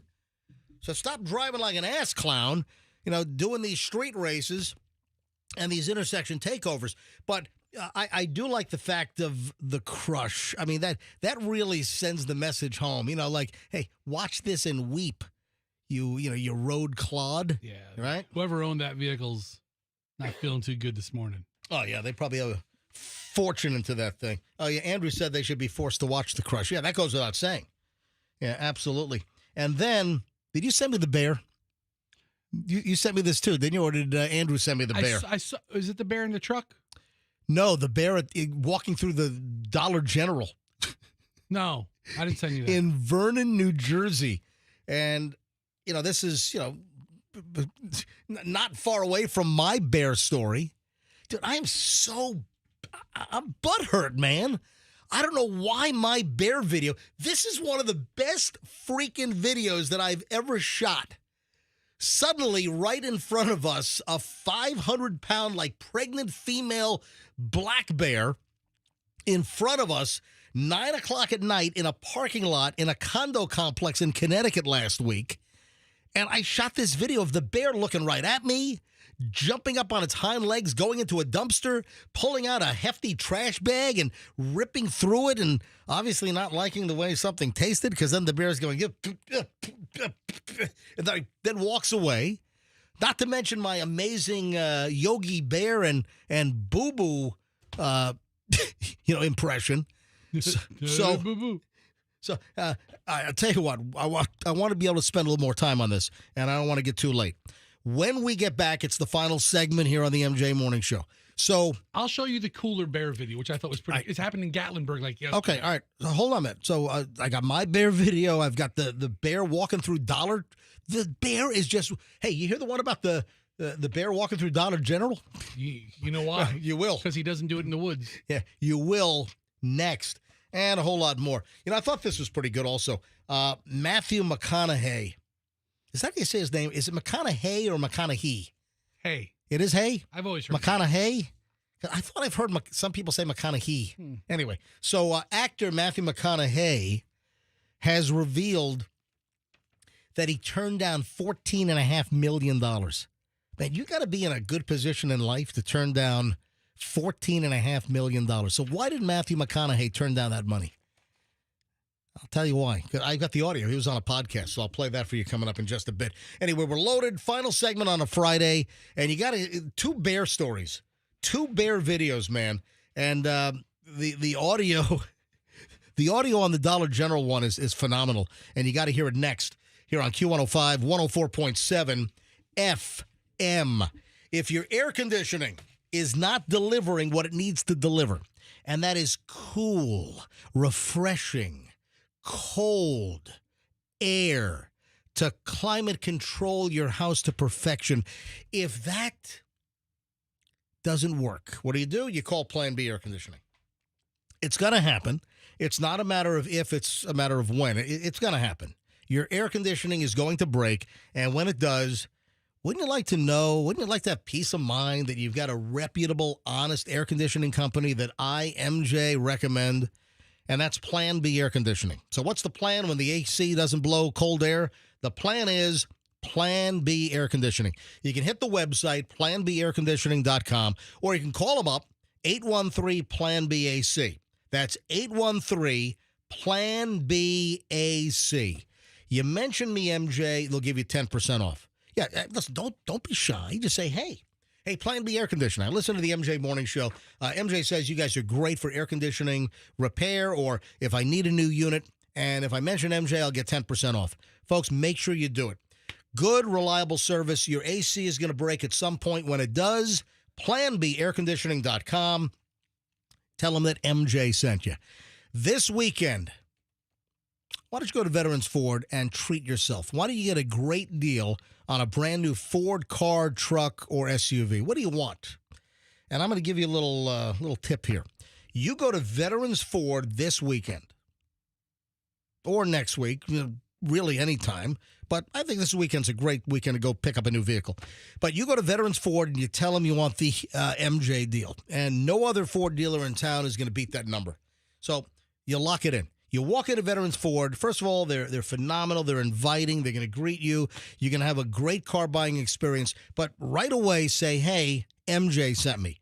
I am here at Veterans Ford for the MJ deal. What that means is no other Ford dealer in the entire market is going to beat the Veterans Ford price. When you ask for, you lock in, you invoke the MJ deal. Just a great operation. They're going to treat you well. People love Veterans Ford. The word of mouth on Veterans Ford is incredible. Their service department is top notch. So if you're looking for good Ford service, it's Veterans Ford as well. Line ball on the Veterans Expressway and tell them that MJ sent you.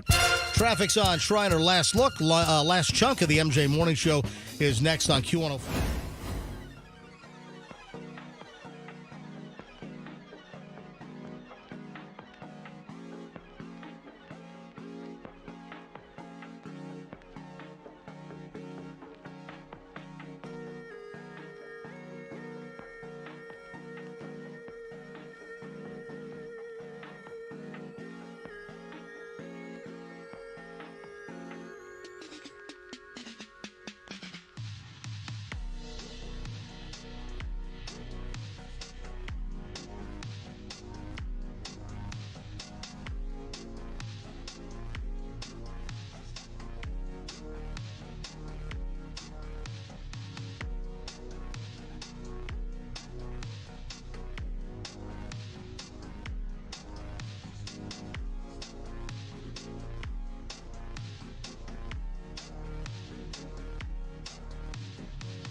Fester, that Station House barbecue, #1 award-winning Cuban sandwich, that is special, dude.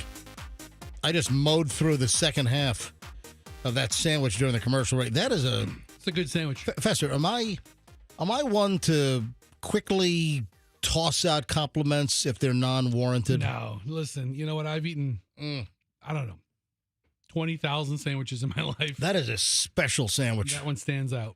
So they've got to figure out how to, offer that every day of the week. So right now, Station House Barbecue is open Fridays and Saturdays For on like 5 hours on Nebraska. 4 hours a day from 11. They open 8 hours a week from 11 to 3 on Nebraska south of Hillsboro. I guess they could do catering anytime, but yeah, that sandwich is unfreaking believable. Right? So they're open today. So if you want to go grab lunch at Station House Barbecue, dude, drop me an email or send me a DM on Instagram. Email mj@mjmorningshow.com, or my Instagram is Certified MJ Radio. If you go to Station House Barbecue and you try one of those award-winning Cuban sandwiches, send me a note. Tell me that's not the best freaking sandwich you've ever had. It's unbelievable. All right, so back over to the bear stuff here, just quickly. So this bear is just walking through a Dollar General up in New Jersey, just strolling through. The bear ends up biting a woman. The woman, wasn't a bad bite, but what's the first thing that pops through your head if a bear is just walking down the aisles inside a Dollar General? What's the first thing? Well, first thing in my head is run, get the hell out of there. But the bear must be there, obviously, for the food, right? Something else. Well, clearly the bear, possibly wants some food, but wants to check out some Halloween decorations. They think the bear could be, rabid or something. So the bear's going to have to be euthanized and then, tested for rabies. Can't they test that bear before they put him down? What was that? They did. The cop shot the bear. So it does not have a happy ending. A bear has been euthanized after it bit a woman inside a Dollar General store. Yeah. It happened in Vernon, New Jersey. Witnesses say the bear had been acting strange and was threatening people and pets. Nick Calloway has the wild video of the encounter. Yeah, I mean, the video shows the bear just walking down the aisles at Dollar General. Anyway, a lot of bear stuff. And then Vernon, New Jersey. Isn't that where that action park was? Was it? Action Park, yeah. In Vernon, New Jersey. Action Park. That's the amusement park that killed people or maimed them. That was the most dangerous amusement park in America. I know we've got a story out of Universal on that roller coaster that's making the news cycle right now. But yeah, Action Park. In Vernon Township, New Jersey. That was in Vernon, New Jersey. And that was they had the water slide that flung people, like it hurt kids, it mangled kids. Yeah, like launched you and then you hit something. Oh, yeah. It was a mess. Yeah. So, there's even there's a documentary. Yeah, we saw that a couple of years ago. Isn't that on, is it on Netflix? I don't know, but I think it's called Action Park? What is it? Is it called Action Park? I don't know. Folks, if you want to see an insane documentary, it's a documentary on what was the most dangerous amusement park in the world. I mean, this makes... Oh, yeah, it's called Class Action Park. That's right. Because of all the class action lawsuits. All right, so where does that stream now? Andrew, can you see where that's available? All right, it's on HBO Max. So if you have HBO Max, you will not be disappointed. Look for the documentary on HBO Max, Class Action Park. That's where it's, if you subscribe, that's where it's streaming right now. And man, you got to see this. The guy was just designing rides. They weren't building them, not testing them. He was doodling them on the back of napkins. And they were the most dangerous. I mean, people were hurt, broken bones, I think paralyzed. I mean, just the craziest action park in Vernon, New Jersey. God, I can remember years ago hearing the commercials on Z100 in New York for Action Park in nearby Vernon, New Jersey. Wow. Anyway, so you have another bear video, and then this is all on the heels of the most spectacular video that I shot, which is on my Instagram right now, and it's getting like diddly squat as far as views. All right, well. Next to some of my other videos, which I can't understand it. On my Instagram right now, Certified MJ Radio, there is an amazing video of this bear that Michelle and I stumbled across last Friday night up in Connecticut. And then you saw what, a bear like opening coolers in the back of a pickup truck? So this is in Gatlinburg, Tennessee. Have you ever been up to Gatlinburg? No, that's near like Dollywood. Dollywood and Pigeon Forge. Yeah, I've never been up that way. So Gatlinburg, Tennessee, and there's this guy just walking into the back of his pickup truck, and a mama bear and 2 cub bears just approach him. Eventually, the guy backs up, and the bear takes the cooler. The bear just takes the cooler. Roll it. Where's the audio? I don't know. You got to. Yeah, it's all muted. I don't hear anything. It's not muted. It is Oh, muted. It is. All these websites have them in different spots. Yeah, you gotta unmute the audio. All right, here we go. All right, go ahead, hit it. Play. Go. Yeah, play. Dude. Oh, no.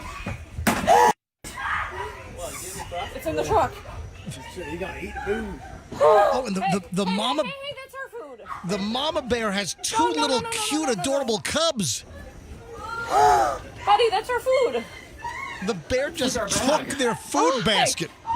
No, don't approach. I wouldn't mess with him, man. Yeah. Hey! Don't approach, Brian. The bear just takes their picnic basket. Hey! Stay. Free delivery. Oh, look how adorable the little bear cubs running after mommy as mommy just grabbed their food bag out of the back of the pickup truck. Oh, you can. So they had this large soft side cooler. Yeah. And the thing is, that's what it was. That's what I was trying to say. Soft side cooler. Do you remember Saran Wrap used to have this commercial like bears only eat what they can smell? And you'd wrap it in Saran Wrap and they wouldn't like tear that pie open, but you'd wrap it in the competition, they'd rip that open. I don't recall that commercial. Okay, what was the thing? Must not have been a Clio winner. The bear could smell through the soft side cooler and knew food was in it. Would you like to be in a position, Fester? Oh, folks, go watch my bear video, please. Come on. This is the best video that I've put on my Instagram, I think, ever. See, this is Hey Boo Boo worthy because it actually. Hey Boo Boo. How about a soft-sided picnic basket? Bear rips right through that bag. Gee, Yogi. Yeah. So, would you like to be in a position, Fester? Yes. Oh, and my bear video, folks, come on. Please. Come on. Go to Certified MJ Radio. Don't make the man beg. Go to Certified MJ Radio and just watch my bear video. I'm telling you, it's the best thing I've shot ever and put on Instagram. And it's like lacking. It's lagging in views. It's like, what the hell do I have to do? All right, Certified MJ Radio. Go. And you know what? While we're at it, if I could just get 1 new follower today, that's it. Just one. Just one. Just one new. I'm not greedy. No. I'm not being extra needy and beggy here, but if I could just get 1 new follower today on my Instagram, I'll be a happy guy. Certified MJ Radio. Give me a follow. Just 1 new follower. That's all I'm asking. I'm not being a piggy. All I want is 1 new follower today at Certified MJ Radio on Instagram. All right. Would you like to be in a position, Fester, where you can just turn down $14.5 million? $14.5 million. That's a lot of money. Matthew McConaughey said, no thanks. Walked away from a $14.5 million paycheck. Why? I've got an abbreviated 2-word blurt. Rom-com. You didn't want to do another romantic comedy? Exactly, yeah. He was offered a new rom-com. He was on some podcast. What is this thing called? He was on the Diary of a CEO. You know, I've heard of this. I've never heard it, but I've heard of it. He was on an episode of the Diary of a CEO podcast, which came out yesterday. This is brand new. This is fresh. This is, by the way, this was a 2-hour-long podcast, which Andrew had to go through the whole damn thing to find this audio of Matthew McConaughey. Really? It's better. And you're playing it the last 3 seconds of the show? Dude, we got another 10 minutes of the show. What are you talking about? Relatively speaking? Dude. It's pigeonholed for the last... This show, we are consistent with high-quality material. I don't put lousy material toward the end of the show. I make sure that our material is solid through and through. All right? You know that. You're still jamming Andrew with the ending slot. I'm not jamming Andrew. So Andrew had to go through 2 hours of this podcast to find Matthew McConaughey talking about how he told them to cram their $14.5 million because he didn't want to do another rom-com. Turns out, 2-hour podcast. This was the last minute and a half of the podcast. All right, that might be an exaggeration, but it was not near the beginning. Poor bastard. I know. Yeah, the stuff we make Andrew do here on the MJ Morning Show. I said, okay, what I want to do is dramas, but Hollywood won't offer me no matter how big of a pay cut I take. So I said, all right, if I can't do what I want to do, I'm going to quit doing what I've been doing. So chose to, boom, go to the ranch in Texas. Camilla's pregnant. Told my agent, no more rom-com. Don't know how long that's going to last. Made that decision with Camilla, and we said, look, I'm going to make this decision. There's no telling how long we're going to go with that work. But if we're making the decision, like Australia, it's non-negotiable. We're not going back on it. No more rom-coms. So when you think of the rom-coms that Matthew McConaughey was in. Yeah, but he made that decision a while ago to change who he, how he's seen. He did How to Lose a Guy in 10 Days, Failure to Lunch. Launch? Oh, I'm sorry. Lunch. That's the movie you're going to be in. Yes. Failure to Lunch. Yes, that's my role. Failure to Launch. They're paying me $14.50. 14.5 cents. Fool's Gold. I've never seen any of these movies. I've not seen any of these. See, I'm not a rom-com fan. Michelle's not really a rom-commer either. I don't even think hang on a minute. We haven't had her on today. Very few rom-coms seem to hold up the test of time. Yeah, I think Michelle will be back early next week live in studio. I think that's the plan. She's just getting a crap load done. I mean, she hasn't really had a chance to breathe. Getting the kids off to school and then being on our show every day since like February 1, live in studio. Hey, sweetie. Hi. Good morning. Hey, are you a big rom-com fan? I don't say I'm a fan. I'll watch it if it's good.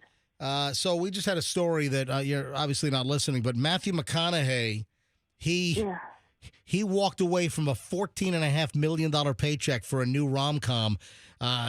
This is some time ago because he decided no more rom-coms, like cold turkey quit. He was like sick of doing. But I was looking at the list, Michelle, of the rom-coms that he was in, and I've heard of these, but I don't think we've ever seen any of these.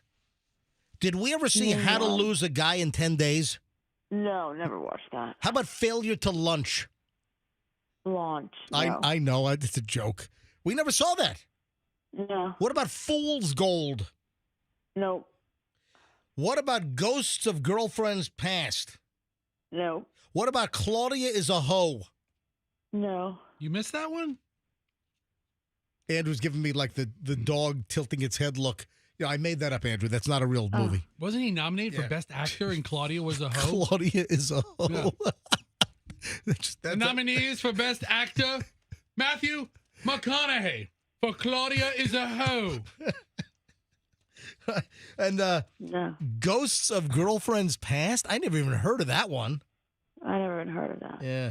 Anyway, so... After that, he's like, no more rom-coms. I want to be a serious actor. And he just turned down the work. He told his agents, no more rom-coms, and he walked... Here's some more audio on him. This is from the 2-hour and 12-second podcast that Andrew had to skim through to find 39 seconds worth of audio.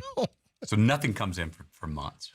And I'm starting to think oh my gosh, I might need to become a teacher. I might need to go back to law school. All right, so nothing's coming in. So he decides no more rom-coms, and then, he was, I guess he was kind of, he was pigeonholed, in that zone. Really? Right? Yeah, so then nothing is coming in, and he's telling the story here. So nothing comes in for months. And I'm starting to think oh my gosh, I might need to become a teacher. I might need to go back to law school. Or bang on bongos or something. I just wrote myself a one-way ticket out of Hollywood. Smoking a joint. This offer comes in for this action comedy, $8 million offer. I read it, and I said, no, thank you. That's the stuff I'm not doing. Yeah. I come back with a $10 million offer. I'm not reading that again. No, thank you. Come back at a $12 million offer. You see this? He keeps turning down this rom-com script. They started at 8, then they go to 10. They finally get to the 14.5. Guys, tell him I said no thanks. Come back at a $14.5 million offer. I said, let me read that again. I read it again. It's the same words that were in the $8 million offer. All right, so he's not getting work now, and he's turning down $14.5 million to do some schlubcom. I thought I just saw he has a movie coming out. Yeah, was it a Lost something? What is it? Yeah, but now this happened maybe a decade ago or so in his career, where now he's a serious actor. You know, he did Dallas Buyers Club. Yeah. Oh, that was a good movie. Yeah. Dallas Buyers Club was fantastic. Oh, he Yeah. was in Lincoln also. He was in Lincoln, the Lincoln Lawyer. Yeah. So now he has transformed himself from a dopey rom-com actor who's cute and likable to a serious actor. Is the new movie that he's in, is that Lost Bus? And who's the female star in that? It's a big female name. I don't think the movie's getting great reviews though. Yeah. Yeah, I think some of the reviews are. Yeah, who's in this thing? It's Matthew McConaughey and Is that Sandra Bullock? Yeah, no, it's not Sandra. Oh, it looks like her. It looked like Sandra Bullock No, it's in the not. picture that I saw. America Ferrera. Yeah. Part 2. America Ferrera. Is that who it is? Yeah, I'm looking at Okay. the from the picture. Yeah. It looks like Sandra Bullock from the Yeah. side, but it's America Ferrera. The Lost Bus. So this guy's turning down $14.5 million. All right, hang on, let me play a little more of this. I said no to. But it was better written. It was funnier, man. I could see myself in it. I could make this work. Yeah. Anyway, I ultimately said no. And I think, in my theory, I don't have any proof of it, but I think that me saying no to that $14.5 million offer, a year into me leaving and saying no, more rom-coms, I think me doing that sent the message got around kind of through Hollywood. Oh, McConaughey's not bluffing. So he gambled, and it paid off ultimately. But, imagine being in a position where you can say no to a $14.5 million offer. I mean, clearly he believed in himself. I don't think he was. I think his point was he was not really in a position to say no. He just was not going to do it because he might go back to law school and become a lawyer. Yeah, he wanted to reinvent himself, wanted to be seen differently in the eyes of the public. Yeah. If it didn't work out, he was going to have to figure out a different, career. Yeah, good for him. All right, Michelle. Yeah. I'll see you in a few minutes, all right? All right. I got to go pick up my scuba tank, though. All right. All right, goodbye. Bye. See ya. Bye. Bye. All right, 9:47 at the MJ Morning Show. What are you giving me a look for? Fester's giving me a look. I'm getting a look. What's with Michelle with saying goodbye 3 times with sexy stretches? That's how she lures me home. Yeah, your tank will be fine if you pick it up on Monday. Come home now. No. I need it. Oh, you're going out this weekend. That's right. I'm driving over to Jupiter tomorrow. Yeah, I got a scuba dive with some friends off of Jupiter Island tomorrow. So I'm looking. I haven't dived the Atlantic for a while. I learned to scuba dive off of West Palm, actually Boynton Beach. That's where I learned to scuba dive in 1993. Yeah, we'll be sure early include 93. That. We're going to include that in the documentary. Thanks. Like the Charlie Sheen documentary, only with MJ. Yeah. A couple of things before we get out of here today. I don't know how this is going to end well. Did you hear that Uber is experimenting with drivers taking cash?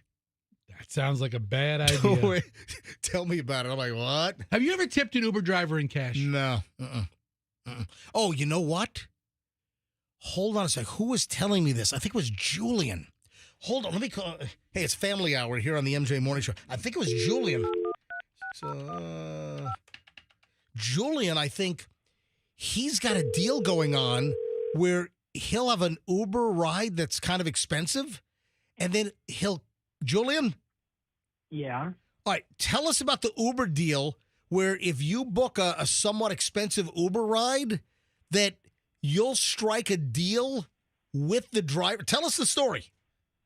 Well, I'm not trying to get banned here, but sometimes when I was living in the dorm that I could take the subway to, and essentially what I would do is I would take from the airport to the nearest train station, and sometimes I would I got in one time and I asked the driver how much are you how much are you getting from this ride?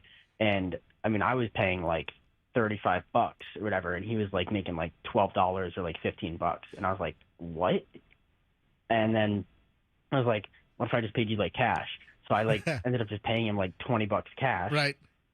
And he took me there, and then I just got on the train, got on the subway. Yeah, I saw. I don't need that information. But the point is that Julian figured out a deal where here's a $35, $40 Uber ride. Hey, how much are you getting after Uber takes their extortionist cut? And hey, $8, $12, whatever. Yeah. So Julian figured out, hey, I'll tell you what, let's cancel the ride. I'll give you 20 cash. Boom, you're making more. And so, Julian, this is Julian's Uber racket. Listen to this thing. I mean, if you can get it done, the only problem would be, Julian, if the guy got rear-ended. Oh yeah, then you don't have the Uber insurance claim. Yeah, True that. Yeah, if you ended up losing a limb or something during the ride. Well, that's on you. Yeah, tell me about it. All right, Julian, what's planned for the weekend? Anything? Nothing yet. Just working on my short film. Oh, that's right. That's it. Yeah, Julian's got a short film due at the end of the semester. He needs a 7 to 8 minute short film, which he's writing and directing. So that's the big project for November. What's the premise? It's a rom-com. Matthew McConaughey might be available. Yeah, I reached out, but he turned me down. He said no rom-coms. So, all right, Julian, I'll talk to you later. Okay, pal. All right, bye. Bye. Little negotiators, a little devious dude. Listen, just working out a deal. It makes sense. Yeah. He's not exactly, the art of the deal Julian over here. Right, You're haggling with an Uber driver. So now Uber is, I saw this in a couple of places, but the word is that Uber is quietly rolling out a new way to pay, and that's in cash. So Uber, this gig, economy deal, Uber's always, the app and automatically your credit card is billed. But now, apparently, Uber has begun letting riders hand drivers cash. No thanks. Yeah, the feature started in some smaller cities like Cincinnati and San Antonio, Texas. But now, apparently, it's available here in Tampa. So, you know what? What time? I don't have time. Maybe we'll deal with this on Monday. I was going to say, let me grab a couple of calls here. But they started testing this in Cincinnati and San Antonio, but now they've rolled it out into Los Angeles, San Diego, Tampa, and Jacksonville, where you can pay for your Uber ride in cash. Riders book through the app, but instead of charging the card, they settle up with cash. Uber says the move is meant to include customers who don't have access to credit or digital payments. Okay. Interesting, but this might not end well if suddenly, bad guys start thinking that the Uber guy has cash on him. Lots of cash on him. Yeah, right? Yeah, unbelievable. Yeah, maybe we'll follow that up. Anything else before we get out of here? Oh, this is terrible. So the guy that wrote Jesus Take the Wheel? The song? Yeah, so I don't know, but very prolific apparently in the country music world.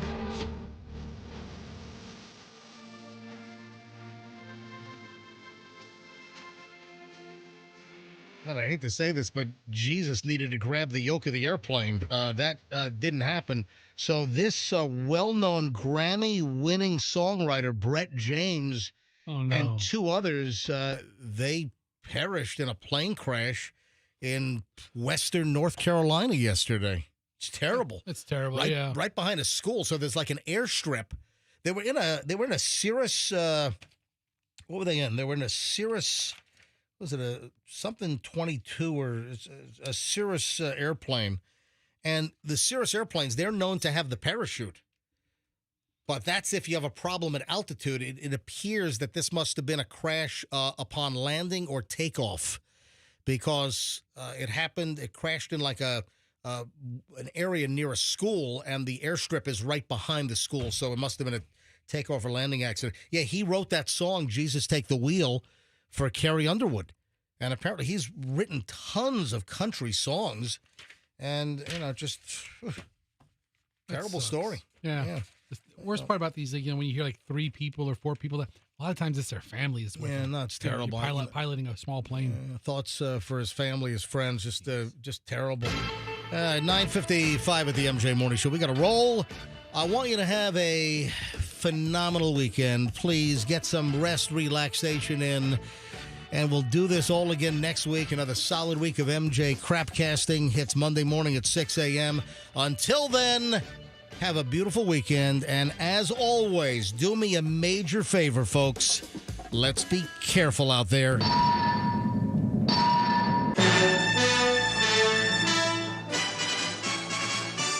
The Q105 app is your connection to all the big contests. Powered by Anajar and Levine, accident attorneys. Call 1-800-747-FREE. It's 1-800.